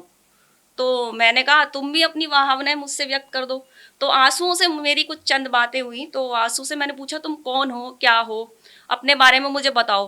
तो आंसू ने कहा, सुनिएगा कुछ इस तरह से, भूल जाओ अगर तुम मुझको अभी, भूल जाओ अगर तुम मुझको अभी, तो सिर्फ एक कहानी हूँ मैं, भूल जाओ अगर तुम मुझको अभी, भूल जाओ अगर तुम मुझको अभी, तो सिर्फ एक कहानी हूँ मैं, रोके पर भी ना रुक पाए है जो, रोके पर भी ना रुक पाए है जो, वो छलकती आंखों का पानी हूँ मैं, रोके पर भी ना रुक पाए है जो, रोके पर भी ना रुक पाए है जो, वो छलकती आंखों का पानी हूँ मैं। और आंसू ने आगे क्या कहा मुझसे कि जब मैं प्यार में होता हूँ तो भी मैं चमक उठता हूँ, मैं हर भावना में चमक उठता हूँ। तो सुनिएगा आंसू आगे क्या कहते हैं। प्यार में भी चमकता हूँ आँखों में मैं, प्यार में भी चमकता हूँ आँखों में मैं, और गमों की आदत पुरानी हूँ मैं, प्यार में भी चमकता हूँ आँखों में मैं, और गमों की आदत पुरानी हूँ मैं। और आगे सुनिएगा, आंसू ने मुझसे कहा कि मैं अजनबी के शहर का ख्वाब हूँ, अजनबी के शहर में ख्वाब हूँ और सवालों का खफा जवाब भी हूँ। तो मैंने आंसू किस तरह से कहते हैं सुनिएगा। अजनबी की दुनिया में ख्वाब हूँ मैं, अजनबी की दुनिया में ख्वाब हूँ मैं, और सवालों का खफा जवाब भी हूँ, अजनबी की दुनिया का ख्वाब हूँ मैं, अजनबी की दुनिया का ख्वाब हूँ मैं, और सवालों का खफा जवाब भी हूँ। अब आंसू ने आगे मुझे कहा, मैंने कहा तुम्हें कौन समझ सकता है, तो तुम्हें समझने का कैसे होगा। तो उन्होंने बोला, आंसू ने मुझे बोला कि जो मुझे नहीं समझ सकता उसके लिए तो बेकार है, मुझे समझना बहुत मुश्किल है। तो आगे देखिए आंसू मुझे किस तरह से कह रहे हैं। जो समझ ना सके मुझको कभी, जो समझ ना सके मुझको कभी, उनके लिए सिर्फ किताब हूँ मैं, जो समझ ना सके मुझको कभी, जो समझ ना सके मुझको कभी, उनके लिए सिर्फ किताब हूँ मैं।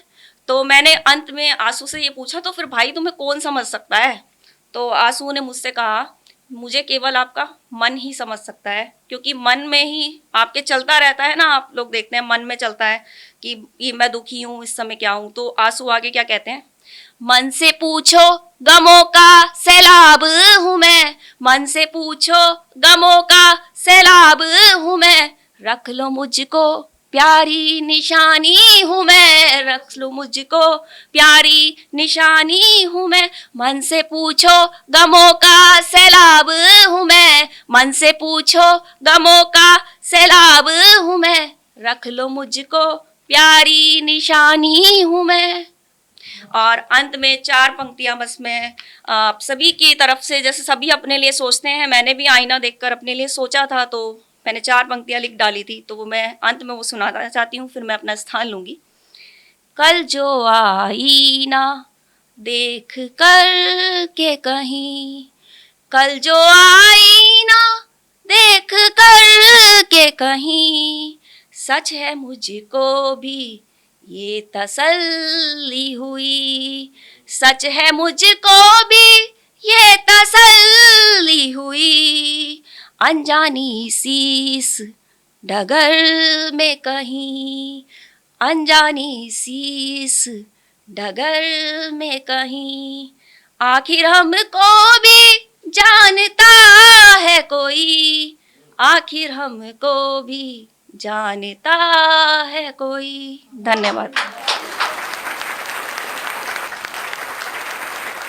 ये है सतमोला कवियों की चौपाल, जहां मचता है शब्दों का धमाल और दिखते हैं कभी पुराने तो नए कमाल, क्योंकि यहाँ पालक कवि भी हैं जो वरिष्ठ हैं और यहाँ बालक कवि भी हैं जो कनिष्ठ हैं। लेकिन बालक कवि का मतलब, मैंने कभी जीवन में ये नहीं कहा कि ये बड़े कवि हैं, ये छोटे कवि हैं, क्योंकि बड़ा और छोटा कहने से कोई कवि बड़ा और छोटा नहीं हो सकता। कोई हमारा नवांकुर भी ऐसी श्रेष्ठ कविता कह सकता है कि हम कहें कि ये पालक नहीं है, ये बालक नहीं है, ये पालक है।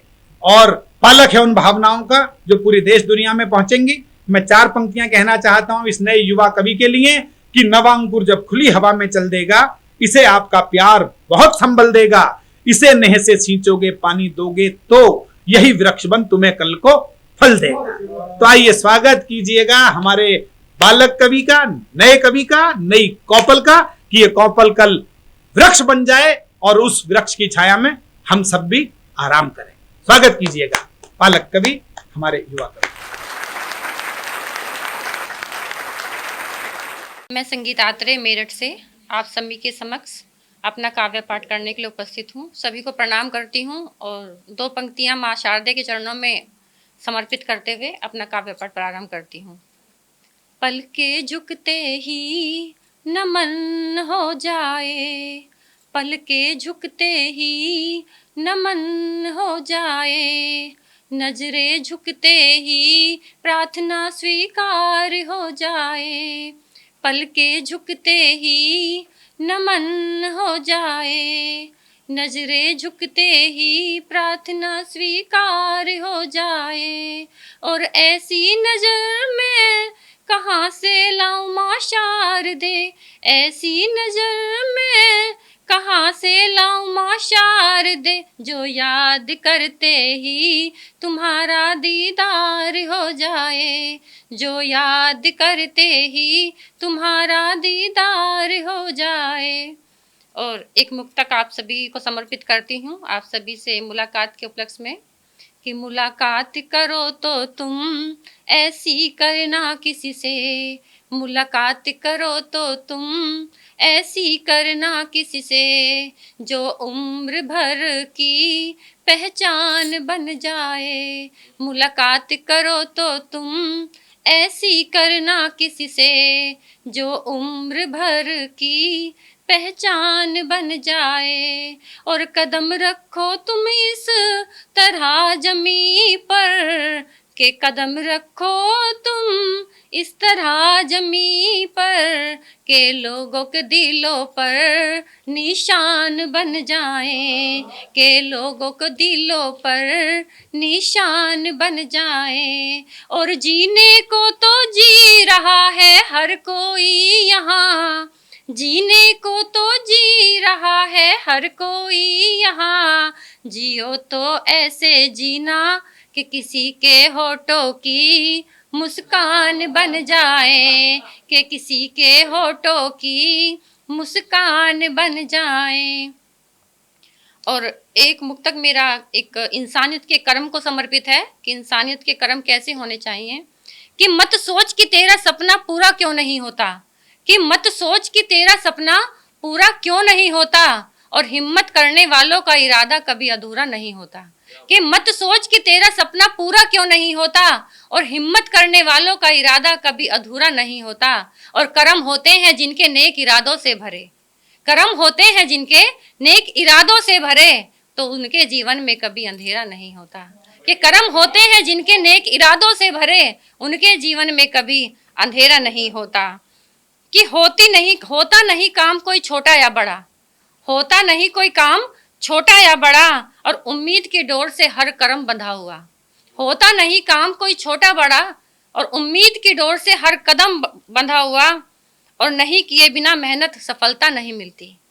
कि किए बिना मेहनत सफलता नहीं मिलती, और उम्मीद की डोर से हर कर्म बुलंदियों को छुए पड़ा। कि उम्मीद की डोर से हर कर्म बुलंदियों को छुए पड़ा। कि मत सोचा कर तू, मत खोजा कर तू अपने सपनों को आसमां में, मत खोजा कर तू अपने सपनों को आसमां में, और सपनों को पूरा करने के लिए जमीन पर रहना जरूरी है। मत खोजा कर तू अपने सपनों को आसमां में, सपनों को पूरा करने के लिए जमीन पर रहना जरूरी है। और मिल जाए अगर सब कुछ आसानी से तो मजा ही क्या, मिल जाए अगर सब कुछ आसानी से तो मजा ही क्या, उत्तम फल प्राप्त करने के लिए सर्वोत्तम कर्म करना जरूरी है। कि उत्तम फल प्राप्त करने के लिए सर्वोत्तम कर्म करना जरूरी है। और मैं एक गजल आपके सामने प्रस्तुत करती हूँ। एक टूटा दिल आशिक की एक दिल की दास्तां है जो मैं आपके सामने समझ करती हूँ। कि सोचता हूँ कि सिलसिला ये प्यार का, सोचता हूँ ये सिलसिला ये प्यार का, तुमसे जो मैंने किया ना होता। कि सोचता हूँ सिलसिला ये प्यार का, तुमसे जो मैंने किया ना होता, और जुदाई का ये दर्द अपने इस मासूम दिल को दिया ना होता। कि सोचता हूँ सिलसिला ये प्यार का, तुमसे जो मैंने किया ना होता, और जुदाई का ये दर्द अपने इस मासूम दिल को दिया ना होता। कि दुआ करता हूँ कि भूल जाऊँ तेरे हर एक एहसास को, कि दुआ करता हूँ कि भूल जाऊँ तेरे हर एक एहसास को, पर कमबख्त दिल ने भुला दिया सबको, याद रखा तो बस तेरी बेवफाई को। कमबख्त दिल ने भुला दिया सबको, याद रखा तो बस तेरी बेवफाई को। कि सो भी जाए अगर हम मौत की बाहों में कभी तुम्हारी गली, कि सो भी जाए यदि हम मौत की बाहों में कभी तुम्हारी गली, तो बस देख लेना एक नज़र उठाकर, तो बस देख लेना एक नज़र उठाकर, जनाजे को हमारे बस प्यार भरी। कि सो भी जाए यदि हम मौत की बाहों में कभी तुम्हारी गली, तो बस एक नज़र उठाकर देख लेना अपनी जनाजे को हमारी प्यार भरी। कि खुशी से जिंदगी काट रहे होते आज हम भी कहीं, आगे बोल रहा है, सोच रहा है कि ऐसा ना करता तो क्या होता। कि खुशी से जिंदगी काट रहे होते आज हम भी यदि कहीं, और इश्क का इंजाम हमने इश्क करने से पहले सोचा होता यदि। कि खुशी से जिंदगी आज काट रहे होते हम भी कहीं, और इश्क का अंजाम इश्क करने से पहले सोचा होता यदि। और बादलों के भी बन रहे हैं चेहरे तेरे जैसे कहीं कहीं, बादलों के भी बन रहे हैं तेरे जैसे चेहरे कहीं कहीं, और फिजाओं में भी खुशबू तेरे एहसास की फैल रही है यहीं कहीं। और बादलों के भी बन रहे हैं चेहरे तेरे जैसे कहीं कहीं, और फिजाओं में भी खुशबू तेरे एहसास की फैल रही है यहीं कहीं। आगे चाहता है कि चाहता तो मैं ये हूँ कि चाहता हूँ कि मेरे शहर में आकर कर दो बरसात अपने हुस्न की। फिर भी वो चाहता है कि चाहता तो मैं ये हूँ कि कर दो अपने, चाहता तो मैं ये हूँ कि कर दो बरसात अपने हुस्न की, मेरे शहर में आकर यहीं कहीं। और जिस गली से भी तुम गुजरो, जिस गली से भी तुम गुजरो, तैयारी शुरू हो जाए वहीं जश्न की। कि चाहता हूँ मैं आकर मेरे शहर में कर दो बरसात अपने हुस्न की, और जिस गली से भी तुम गुजरो, तैयारी शुरू हो जाए वहीं जश्न की। और आगे क्या सोचता है वो, कि कहानी मेरे इश्क की बहुत ही मशहूर हो गई। कि कहानी मेरे इश्क की बहुत ही मशहूर हो गई, और नाम तो मिल ही गया कि मैं दीवाना हूँ, नाम तो मिल ही गया कि मैं दीवाना हूँ, पर बदले में तू मुझसे दूर हो गई। कि कहानी मेरे इश्क की बहुत ही मशहूर हो गई, और नाम तो मिल ही गया कि मैं दीवाना हूँ, पर बदले में तू मुझसे दूर हो गई। और वो अंत में समझ ही जाता है कि ये प्यार चाहत ये रिश्ते कैसे होते हैं। तो अंतिम एक शेर और, कि अंत में वो बोलता है कि हर यार यार नहीं होता, कि समझ गया हूँ मैं कि हर यार यार नहीं होता, और हर शख्स वफादार नहीं होता। हर यार यार नहीं होता, हर शख्स वफादार नहीं होता, और यूं तो दो दिल मिलने की बात है, वरना 7 फेरों में भी प्यार नहीं होता। कि हर यार यार नहीं होता, हर शख्स वफादार नहीं होता, और यूं तो 2 दिल मिलने की बात है, वरना 7 फेरों में भी प्यार नहीं होता। नमस्कार। दोस्तों ये है सतमोला कवियों की चौपाल। यहाँ उड़ता है शब्दों का गुलाल और उस गुलाल ने मचाया है अलग अलग समय पर धमाल। कई बार हमारे वरिष्ठ कवि, जिन्हें हम पालक कवि कहते हैं, वो अपने शब्दों का गुलाल हमारे गालों पर लगाते हैं। कई बार बालक कवि लगाते हैं, लेकिन किसी की भी चमक कम हो सकती है, किसी की भी चमक ज्यादा हो सकती है। मैं आमंत्रित कर रहा हूं एक ऐसे युवा कवि को जिसे नाम तो दिया गया है बालक कवि, लेकिन उसमें दिखेगी आपको बहुत प्यारे वरिष्ठ कवियों की छवि। आइए भरपूर तालियों से स्वागत कीजिएगा हमारे बालक कवि।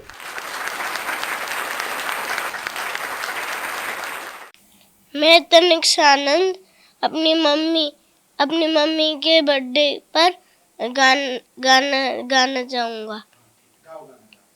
तेरी उंगली पकड़ के चला, ममता किया चल में पला, माँ ओ मेरी माँ, मैं तेरा लाडला लाडला, माँ ओ मेरी माँ, मैं तेरा लाडला, मैं तेरा लाडला, बन के तेरा साया मैं तुझको थाम लूं, उठ के रब से पहले मैं तेरा नाम लूं, बन के तेरा साया मैं तुझको थाम लूं, उठ के रब से पहले मैं तेरा नाम लूं, रखूं तुझे पलकों तले, पूजा करूं तेरी, तेरे सिवा तू ही बता क्या जिंदगी है मेरी, मैं तो तेरे सपनों के रंग में ढला, तेरी उंगली पकड़ के चला, ममता किया चल में पला, माँ ओ मेरी माँ, मैं तेरा लाडला, तेरा लाडला, माँ ओ मेरी माँ, मैं तेरा लाडला, मैं तेरा बच के अपने घर से सुख जाएगा कहाँ, बदलेगा नसीबा एक रोज मेरी माँ, बच के अपने घर से सुख जाएगा कहाँ, बदलेगा नसीबा एक रोज मेरी माँ, तेरी खुशी मेरी खुशी गम तेरा मेरा, तेरे लिए तेरी कसम लूंगा मैं 100 जन्म, तू नहीं तो दुनिया में कुछ नहीं मेरा, तेरी उंगली पकड़ के चला, ममता किया चल में पला, माँ ओ मेरी माँ, मैं तेरा लाडला, तेरा लाडला, माँ ओ मेरी माँ, मैं तेरा लाडला, तेरा लाडला।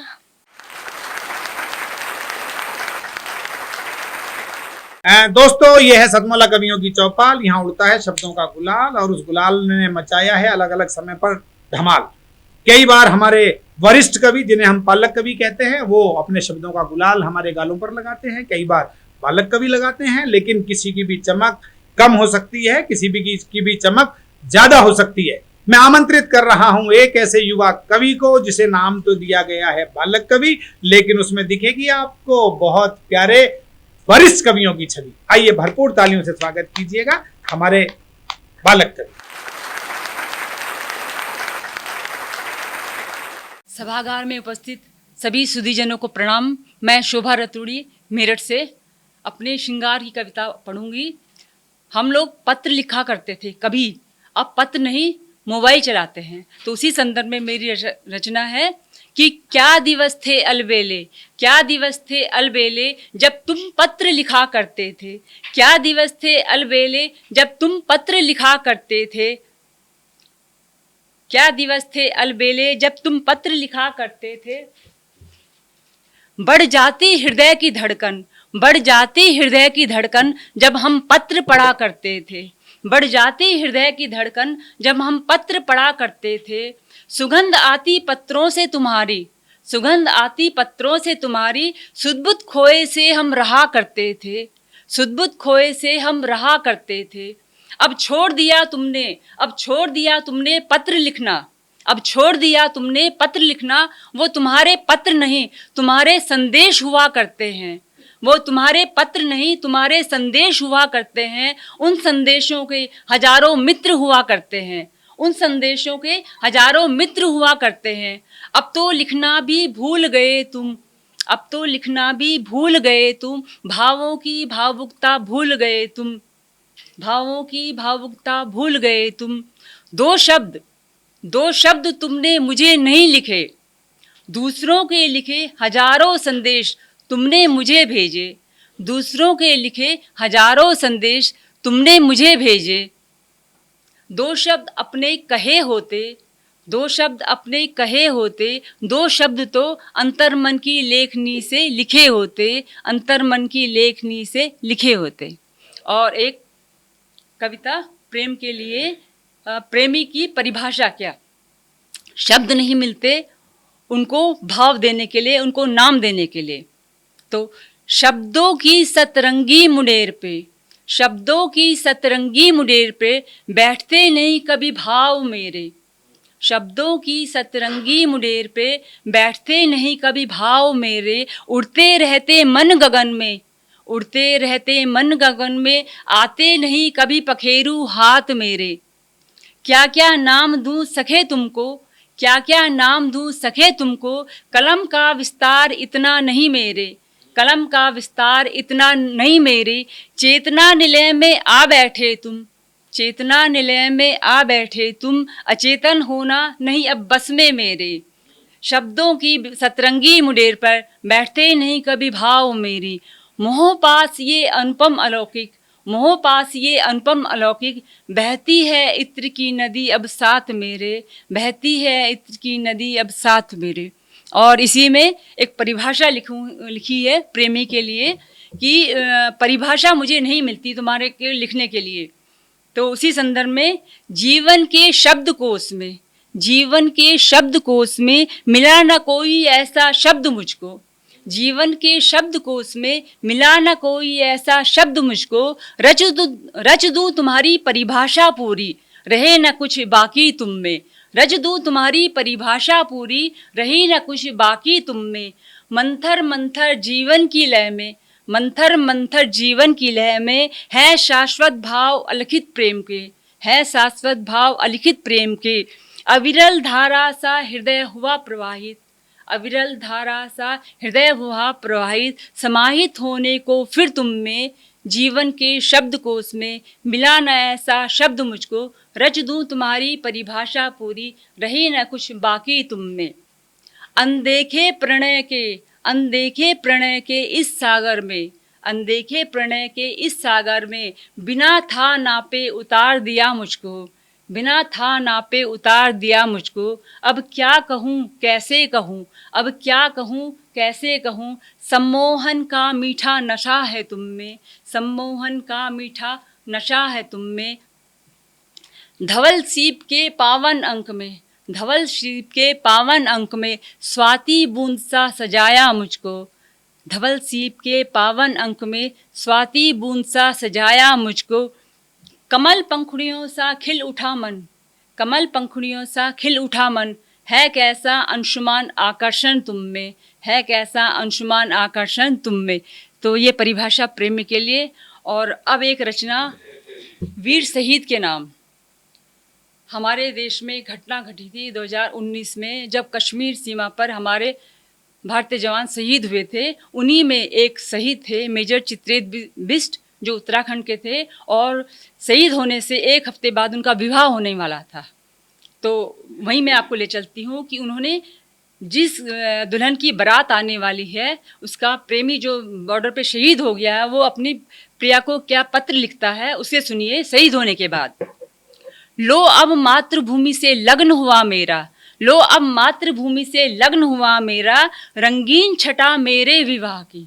अपनी प्रिया को पत्र लिख रहा है, लो अब मातृभूमि से लग्न हुआ मेरा, रंगीन छटा मेरे विवाह की। मेरे विवाह में, मेरे विवाह में प्रिय तुम भी आना, मेरे विवाह में प्रिय तुम भी आना। बारात मेरी तेरा द्वार छोड़, बारात मेरी तेरा द्वार छोड़, देश द्वारे आएगी। होंगे बराती सभी देशवासी, होंगे बराती सभी देशवासी, प्रिय तुम भी आना। मेरे विवाह में प्रिय तुम भी आना। शीश पर सेहरा मेरे 3 रंगों का, शीश पर सेहरा मेरा 3 रंगों का, माथे पर बलिदान की रोली। तन पर जन्म भूमि के रजकण, तन पर जन्म भूमि के रजकण, हाथों में अरिमुंडों की माला, हाथों में अरिमुंडों की माला, प्रिय मेरे विवाह में प्रिय तुम भी आना। हाथों में रचाना मेरे रक्त की मेहंदी, हाथों में रचाना मेरे रक्त की मेहंदी, भरना मांग में अपनी मेरे शौर्य की लाली, भरना मांग में अपनी मेरे शौर्य की लाली, करके नववधू सा सिंगार, करके नववधू सा सिंगार, मेरे विवाह में प्रिय तुम भी आना, मेरे विवाह में प्रिय तुम भी आना। पावन हवन कुंड होगा अग्नि का मेरी, पावन हवन कुंड होगा अग्नि का मेरी, मंत्र पढ़कर होगी शब्दपदी, मंत्र पढ़कर होगी शब्दपति, गाने शुभ मंगलाचरण, गाने शुभ मंगलाचरण, प्रिय तुम भी आना, मेरे विवाह में प्रिय तुम भी आना। होगी अनोखी बारात मेरी, होगी अनोखी बारात मेरी, सब वर को विदा कराते होंगे, सब वर को विदा कराते होंगे, विदा में मेरी रो देगी जन्मभूमि मेरी, विदा में मेरी रो देगी जन्मभूमि मेरी, रोने संग साथ सबके, रोने संग साथ सबके, प्रिय तुम भी आना, मेरे विवाह में प्रिय तुम भी आना। एक हो जाएगा, एक हो जाएगा तन तेरा मेरा, एक हो जाएगा तन तेरा मेरा, इस मातृभूमि में मिलकर ही, इस मातृभूमि में मिलकर ही, अगले जन्म में मिलेंगे फिर हम, अगले जन्म में मिलेंगे फिर हम, मिलने मुझसे अगले जन्म में प्रिय तुम फिर आना, मेरे विवाह में प्रिय तुम फिर आना, मेरे विवाह में प्रिय तुम फिर आना। धन्यवाद।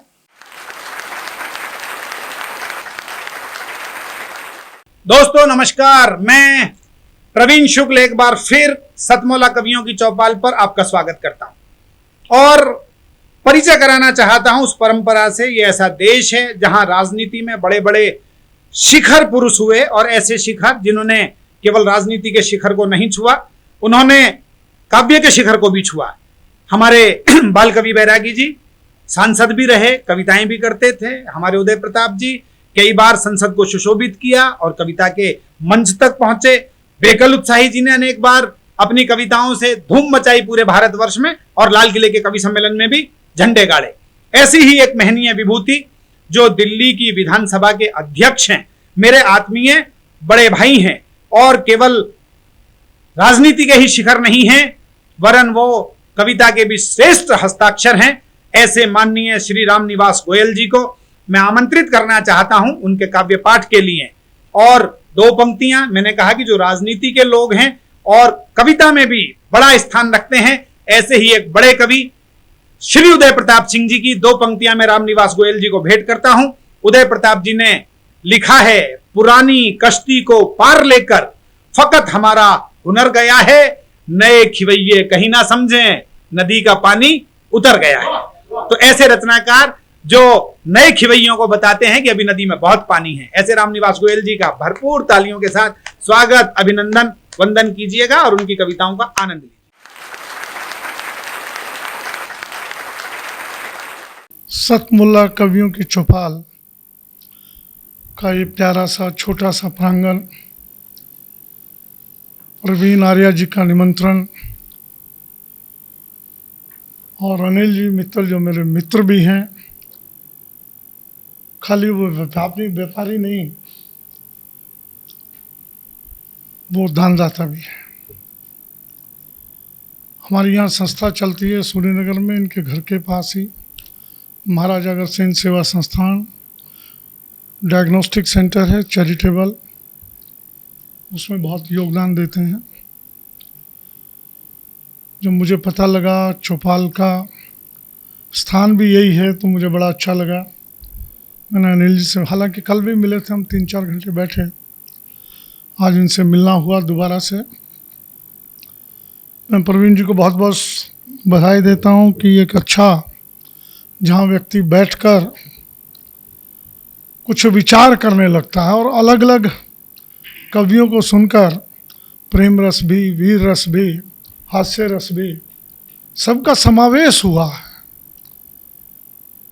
अपने आप को जैसे गाड़ी ओवर हॉलिंग के लिए ओवर हॉलिंग हो जाता है।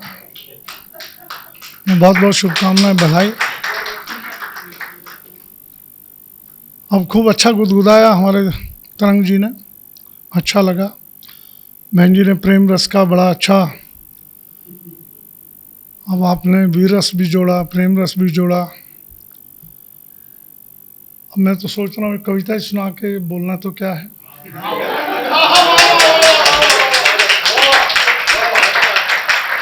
साहित्य जो है वो किसी भी समाज की, किसी भी राष्ट्र की आत्मा होता है। जहाँ साहित्य मर जाता है वो राष्ट्र भी मर जाता है, ये गांठ से बांध लीजिए। वो समाज जिंदा नहीं रहता। साहित्य से मेरा तात्पर्य जो है चाटुकारिता से नहीं है, सच्चाई को लिखना, आईना दिखाना, जिसका भी जिक्र भी हुआ, वो साहित्य है। आप मैथिली शरण गुप्त को ले लीजिए, दिनकर जी को ले लीजिए, जयशंकर प्रसाद जी को ले लीजिए, हरिश्चंद्र जी को ले लीजिए, किसी को भी उठा लीजिए। मैं निराला जी को मैंने बहुत पढ़ा है। मैं भी प्रेम रस और वीर रस का बहुत दीवाना रहा हूँ, बहुत कविताएं लिखी। तो ये सारी चीज़ें जो आज के कवि और पुरानी पीढ़ी के कवियों में, बुरा नहीं मानिएगा, बहुत अंतर आ गया, बहुत अंतर है। और ये सारी चीज़ें जो हैं कई बार बड़ी दुखदाई होती हैं, बड़ी पीड़ा, उन साहित्य प्रेमियों को बहुत पीड़ा पहुंचाती। शर्मा जी का जो हमारे हास्य कवि अभी पिछले वर्ष कोरोना काल जब समाप्त हुआ, थोड़ा हल्का हुआ, उनका फ़ोन आया, रामनिवास जी हम कवियों की बात आर्थिक दृष्टि से ठीक नहीं है, कुछ कवियों की कभी सम्मेलन नहीं। उनका एक विधानसभा में कभी सम्मेलन रखवा दीजिए। मैंने कहा स्वागत है, रखिए, अच्छी बात है, कुछ राशि देनी पड़ेगी। मैंने बताइए क्या क्या देने। अब वो जिक्र नहीं मैं कर रहा। उन्होंने अच्छे कवि बुलाए, एक कवि सम्मेलन हुआ, विधानसभा के अंदर हुआ, और जो राशि उन्होंने कहा वो हमने दी।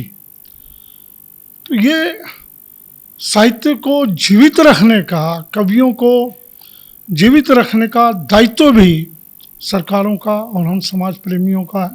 मैं अनिल जी को बहुत बहुत बधाई देता हूँ, शुभकामनाएं देता हूँ। इसी के साथ एक कविता दोनों रूप में है, वही कविता प्रेम रस में भी है और वीर रस में। हास्य रस में मैं जरा सुनकर हंसता हूँ, लेकिन कभी लिखा नहीं मैंने।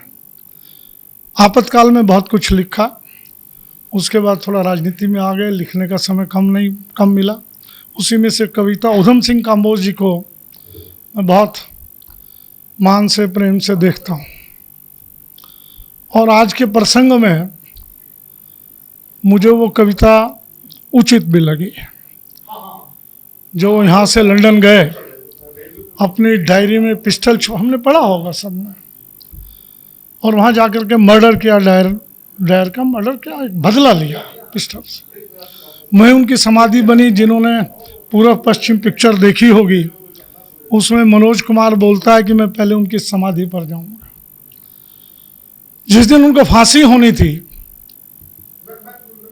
उसकी सुबह बिल्कुल प्रातःकाल एक दृश्य मैंने रचना की और उस पर कुछ पंक्तियां लिखी। वो जेल की कोठरी में खिड़की से हवा का झोंका आया, वहाँ की हवा शीतल होती है, तो कुछ पंक्तियां लिखी, वो आपके सामने रख रहा हूँ। ओ पवन तुम आज जाना, अभी जाना मेरे भारत देश जाना। ओ पवन तुम आज जाना, अभी जाना मेरे भारत देश जाना। तू आज इतनी चंचल क्यों है, तू आज इतनी शीतल क्यों है, माना मैंने मेरे जख्मों पर चाहती हो मरहम लगाना। अगर इतनी हमदर्दी है मुझसे तो ओ पवन कुछ ऐसा करो, सांस बन मेरी सांसों में मिलो। मूरत बनी भारत माँ की हृदय में मेरे, तुम पहचान जाना ओ पवन तुम आज जाना, अभी जाना मेरे भारत देश जाना। इंग्लैंड की हवा है ना, उसको पहचान दे रहे हैं। सागर चरण धोता है उसके, हो नतमस्तक बढ़ जाना पुरी की ओर, अयोध्या भी जाना मथुरा भी जाना, गंगा की शीतलता अपने संग लेती आना। हाँ, जलियांवाला बाग जाना न भूल जाना। कल्पना कर लें, हम लोग सब अयोध्या मथुरा माया काशी काशी ये सब कुछ करते हैं, हम अपना कितना अपने बच्चों को लेकर जलियांवाला बाग जानते हैं। राष्ट्र का सबसे बड़ा अगर मंदिर है, राष्ट्रवाद का सबसे बड़ा मंदिर जलियांवाला बाग है। अमृतसर चले जाएंगे लेकिन फिर भी जलियांवाला बाग नहीं जाएंगे, स्वर्ण मंदिर चले जाए लेकिन वहाँ नहीं जाते। ये बड़ा पीड़ादायक है, बहुत पीड़ादायक है। हाँ, जलियांवाला बाग जाना न भूल जाना, ओ पवन तुम आज जाना अभी जाना, मेरे भारत देश जाना। अंतिम पंक्तियाँ, बस कार्य इतना कर तुम लौट आना, बस कार्य इतना कर तुम लौट आना, फिर तुम्हारी इस चंचलता और शीतलता में महक मेरे देश की आ।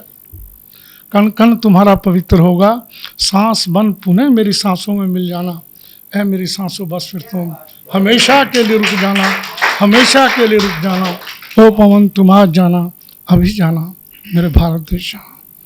बहुत बहुत धन्यवाद प्रवीण जी, आप सबका अच्छा लगा। और मैं प्रार्थना कर रहा हूँ कि जब भी कभी इस ढंग की चौपाल हो राजनीति से हटकर, हमको बैठने का भी अवसर मिले। और मैं प्रार्थना करूँगा कभी विधानसभा में आइए। विधानसभा हमारी इस वक्त तो राजनीति का अखाड़ा कम है, देश प्रेमियों का अखाड़ा ज़्यादा बनी हुई है। आपको वहाँ लगेगा नहीं कि हम किसी विधानसभा में आए। वहाँ जब एंटर करेंगे भगत सिंह सुखदेव राजगुरु का, आपको हाफ स्टैचू वहाँ तीनों के लगे। दिल्ली एक ऐसी विधानसभा है पहली, और उस विधानसभा का इतिहास भी बहुत गौरवशाली है। कभी आएंगे तब आपको। अभी हमने सुंदरलाल बहुगुणा जी का अखबारों में पढ़ा होगा, उनका एक बहुत बड़ा स्मारक बनाया है, अच्छा स्मारक बनाया है। क्रांतिकारी, ऐसे क्रांतिकारियों के चित्र वहाँ लगे हुए हैं जिनको हम भूल गए। और अंत में मैं, जिनके हम सब लोग दीवाने रहे हैं, मैं बहुत युवा होता था तब से, लगभग 13-14 साल की उम्र रही होगी। नीरज जी को सुनने का बड़ा शौक़ रहता था। आज उनका जन्मदिन भी है, और उनके आज के पावन जन्मदिन पर मैं आप सबको शुभकामनाएं देता हूं, बधाई देता हूं। धन्यवाद, जय हिंद।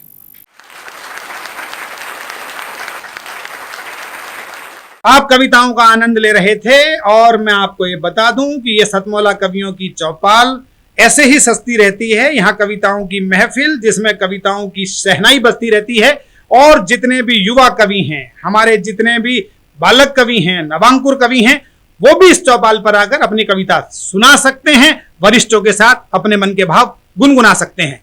केवल आपको एक नंबर पर संपर्क करना पड़ेगा, 9711821183। इस नंबर पर संपर्क कीजिएगा, चौपाल पर आइएगा, अपने मन के भाव गुनगुनाइएगा और हम सबके साथ शामिल हो जाइएगा। अगले रविवार फिर मुलाकात होगी। इसी तरह मस्ता रहेगा धमाल, सजती रहेगी सतमौला कवियों की चौपाल। नमस्कार, आप सभी का मैं धन्यवाद व्यक्त करता हूं कि आप लोगों ने मुझे इस मंच पे आने का मौका दिया। हमारे वरिष्ठ साथी आदरणीय श्री प्रवीण नारिया जी का मैं विशेष आभार प्रकट करना चाहूँगा कि मुझे इस मंच पे उन्होंने बुलाया। कविता के मंच पे मेरा साहित्य से लगाव है, झुकाव है, लेकिन रचनात्मक रूप से मेरा कोई बहुत बड़ा योगदान नहीं है। हाँ, मैं अपने को कई बार कह लेता हूँ, 2-4 लाइनें लिख लेता हूँ, तो उस नाते थोड़ी साहित्यिक अपनी कुछ रचनाएं हो सकती हैं, लेकिन बतौर फिल्म मेकर ही मैं यहाँ उपस्थित हूँ आप लोगों के बीच में। और न सिर्फ अपने फिल्मों की बात, मतलब कि अपनी फिल्मों की बात करने की बात नहीं है, आप जो शब्द साधक लोग हैं, जो अपने शब्दों से एक सृजन करते हैं, एक योगदान करते हैं शब्द संसार में, और साहित्यिक पटल पे अपना जो योगदान रखते हैं, तो ये आप लोगों की जो जो भूमिका है समाज में वो बहुत ही हम कहें कि बहुत ही सकारात्मक ढंग से बिना कुछ कहे, बिना कोई शोर मचाए एक आप लोग समाज को रचने गढ़ने का भी काम करते हैं, ना सिर्फ आप कविता गढ़ते हैं। मैं इस बात को इस तरह से रखना चाहूँगा कि जब आप कविता करते हैं तो सबसे अच्छी बात तो उसमें ये होती है कि आप एक सुंदर शब्दों का एक संसार रचते हैं। हम आम तौर पे जब बातचीत करते हैं तो हमारी जो बातचीत का लहजा होता है वो एक अलग होता है। कई बार समाज में ऐसे ऐसे शब्द, ऐसी ऐसी चीज़ें, नकारात्मक बातें होती हैं जो शाब्दिक तौर पे उनका नकारात्मक असर हमारी अगली पीढ़ी को पड़ता है या साथ में रहने वाले दूसरे लोगों पर पड़ता है। लेकिन जब आप कविता रचते हैं तो उसमें एक शब्दों की जो शालीनता होती है वो जब संप्रेषित होती है ऐसे कवि मंचों के जरिए, तो वो एक अपना जनरेशन वाइज, पीढ़ी दर पीढ़ी, या ये कहें कि क्रम दर क्रम, वो एक अच्छी भाव का संचार करते हैं, अच्छे शब्दों का संचार करते हैं, शिष्टता का संचार करते हैं, संस्कार उसमें होते हैं। तो इस लिहाज से मैं कवि सम्मेलनों को इस लिहाज से महत्वपूर्ण मानता हूँ। मनोरंजन या संप्रेषण तो एक पार्ट है कविता का, लेकिन मैं उसको अलग ढंग से ये देखता हूँ कि इससे आप लोग एक सुंदर शब्द संसार की रचना करते हैं और हमारा जीवन उद्देश्य भी यही है कि वो सुंदर हो और वो शब्दों से ही गढ़ा जाता है। यदि आपके अंदर अच्छे शब्द हैं तो आपकी भाषा, आपकी बोली सुंदर होगी, शिष्ट होगी, शिष्टता होगी, तो संस्कार अपने आप उसमें जुड़ेगा। संस्कार और शिष्टता जब जुड़ते हैं तो एक अच्छे समाज का निर्माण होता है। तो इस नाते एक अच्छे सुंदर समाज का निर्माण करने में आपका योगदान है और इसलिए मैं सभी को आभार प्रकट करता हूँ, प्रणाम करता हूँ। खासकर सतमोला कवियों की जो चौपाल है वो बहुत ही ग्राउंड लेवल से जो कहते हैं कि कवियों को चुन चुन करके, नए नए कवियों को भी और जो मेन स्ट्रीम कवि हैं उनको भी एक मंच पे ला करके और नए और वरिष्ठ, अनुभवी और नए लोगों के बीच एक सेतु का काम करती है। नए लोगों को कुछ सीखने का मौका मिलता है, वरिष्ठ लोगों को उनका आशीर्वाद मिलता है। तो ये अपने आप में एक पुल का, एक सेतु का काम कर रहा है। ये भी बहुत ही सराहनीय है। मैं इसके लिए सतमोला ग्रुप के आदरणीय श्री अनिल मित्तल जी का अभिनंदन करना चाहूँगा, उनका आभार प्रकट करना चाहूँगा कि ऐसी रचनाएं करा करके और ऐसा मंच कवियों को दे करके वो एक समाज के सृजन में, सुंदर समाज के सृजन में बहुत गहरा और प्रभावशाली अपना योगदान दे रहे हैं। श्री राकेश गुप्ता जी साधना टीवी के चेयरपर्सन हैं, उनका भी इस जो शब्दों की जो श्रृंखला, कवियों की जो श्रृंखला है कविताओं की, उसमें उनका योगदान भी सराहनीय है। निर्माता निर्देशक प्रवीण आर्या जी जो सबको एक साथ ले करके, बांध करके और एक ढंग से चल रहे हैं और एक बड़ा मंच देश भर में इसका प्रचार प्रसार है हो रहा है। तो कुल मिला करके आप सभी लोग बहुत बहुत धन्यवाद के पात्र हैं और ये मेरा सौभाग्य है कि आप लोगों के बीच आकर के मुझे अपनी ये बात रखने का मौका मिला और आप लोगों का जो सुंदर रचनाएं हैं उसको सुनने का मुझे मौका मिला। इसके लिए मैं खुद को खुशनसीब समझता हूँ। धन्यवाद। सतमौला कवियों की चौपाल अपने आप में एक अनूठा कार्यक्रम जो पिछले 18 वर्षों से चल रहा है। जी हाँ, पिछले 18 वर्षों से निरंतर रोज हर रोज एक नई सजधज के साथ, अलग अलग कवियों के साथ, साहित्य के अलग अलग रंग बिखेरता ये कार्यक्रम हमारे पास आ रहा है साधना टीवी के माध्यम से। इसके लिए साधना टीवी के चेयरमैन श्री राकेश गुप्ता और इस कार्यक्रम के प्रस्तोता प्रसिद्ध साहित्यकार श्री प्रवीण आर्य जी बहुत बहुत बधाई के पात्र हैं। हमारी यही कामना है कि सतमोला कवियों की ये चौपाल निरंतर इसी तरह जारी रहे और इसी तरह साहित्य के नए नए रंग हमें देखने सुनने को मिलते रहें और हमें करने को भी मिलते रहें। जी हाँ, और आप लोग भी सब बहुत से ज्यादा संख्या में इससे जुड़ने का प्रयास कीजिए। आपको ये जानकर बहुत प्रसन्नता होगी कि एक नया सेगमेंट शुरू किया जा रहा है साधना टीवी द्वारा। जी हाँ, सुनो कहानी, कहानी किसे नहीं अच्छी लगती, तो इसे जरूर जुड़िएगा, इसे जरूर सुनिएगा। सुनो कहानी। हाँ, सतमोला कवियों की चौपाल जो कि लगातार लोकप्रियता के नए नए पैमाने छूता जा रहा है, इसमें एक नई चीज जुड़ गई है, सुनो कहानी। जी हाँ। और इसीलिए नई नई कहानियां अलग अलग रचनाकारों से इसमें सुनने को मिलेंगी और इसका पहला अंक, पहला एपिसोड बहुत जल्दी आपके सामने आने जा रहा है, तो सुनना मत भूलिएगा। बिल्कुल नहीं, देखना मत भूलिएगा। जी हाँ। हाँ, सुनो कहानी। सुनो कहानी। नमस्कार, मैं अनिल मित्तल, चेयरमैन सतमोला ग्रुप, सभी आए हुए आमंत्रित कवियों का और सतमोला कवियों के चौपाल के सभी दर्शकों का बहुत बहुत स्वागत करता हूं।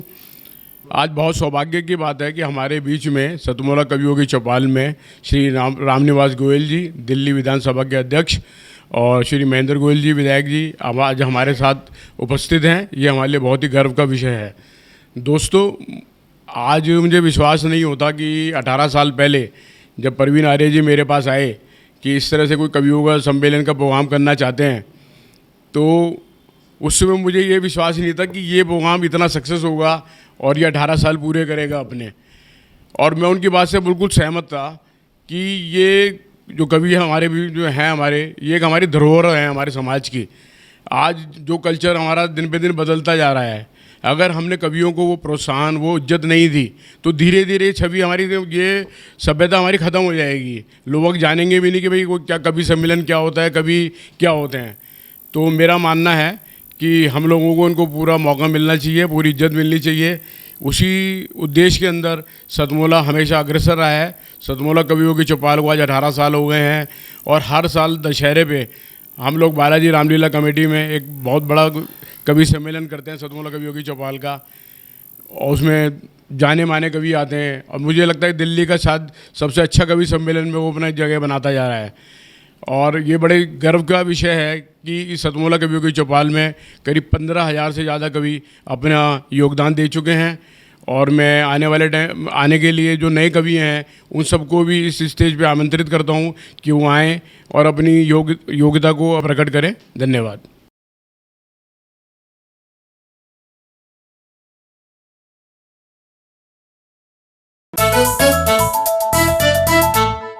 जितना जी में आए खाओ, बस खाते ही खाते जाओ, डरने की क्या बात है जब सतमोला साथ है। टेस्ट है इसका सबसे निराला, हर दिल पर जादू कर डाला, स्वाद स्वाद में जमकर खाया, सतमोला ने खूब बचाया। खाने से डरता है क्या? सतमोला। सर, बिटिया रानी ड्राइवर के साथ भाग गई। भाग गई? जी, भाग गई। अरे कोई बात नहीं, उसे तो बचपन से भागने का शौक है। सतमोला खाओ, कुछ भी पचाओ।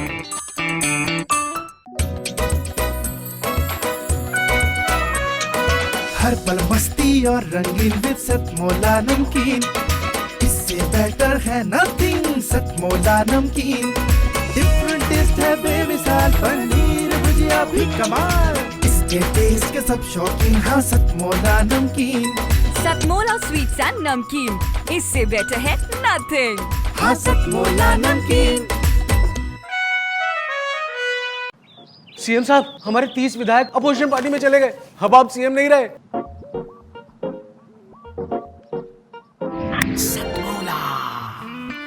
तो अब नया सीएम कौन बन रहा है? Tell me. सतमोला खाओ, कुछ भी पचाओ।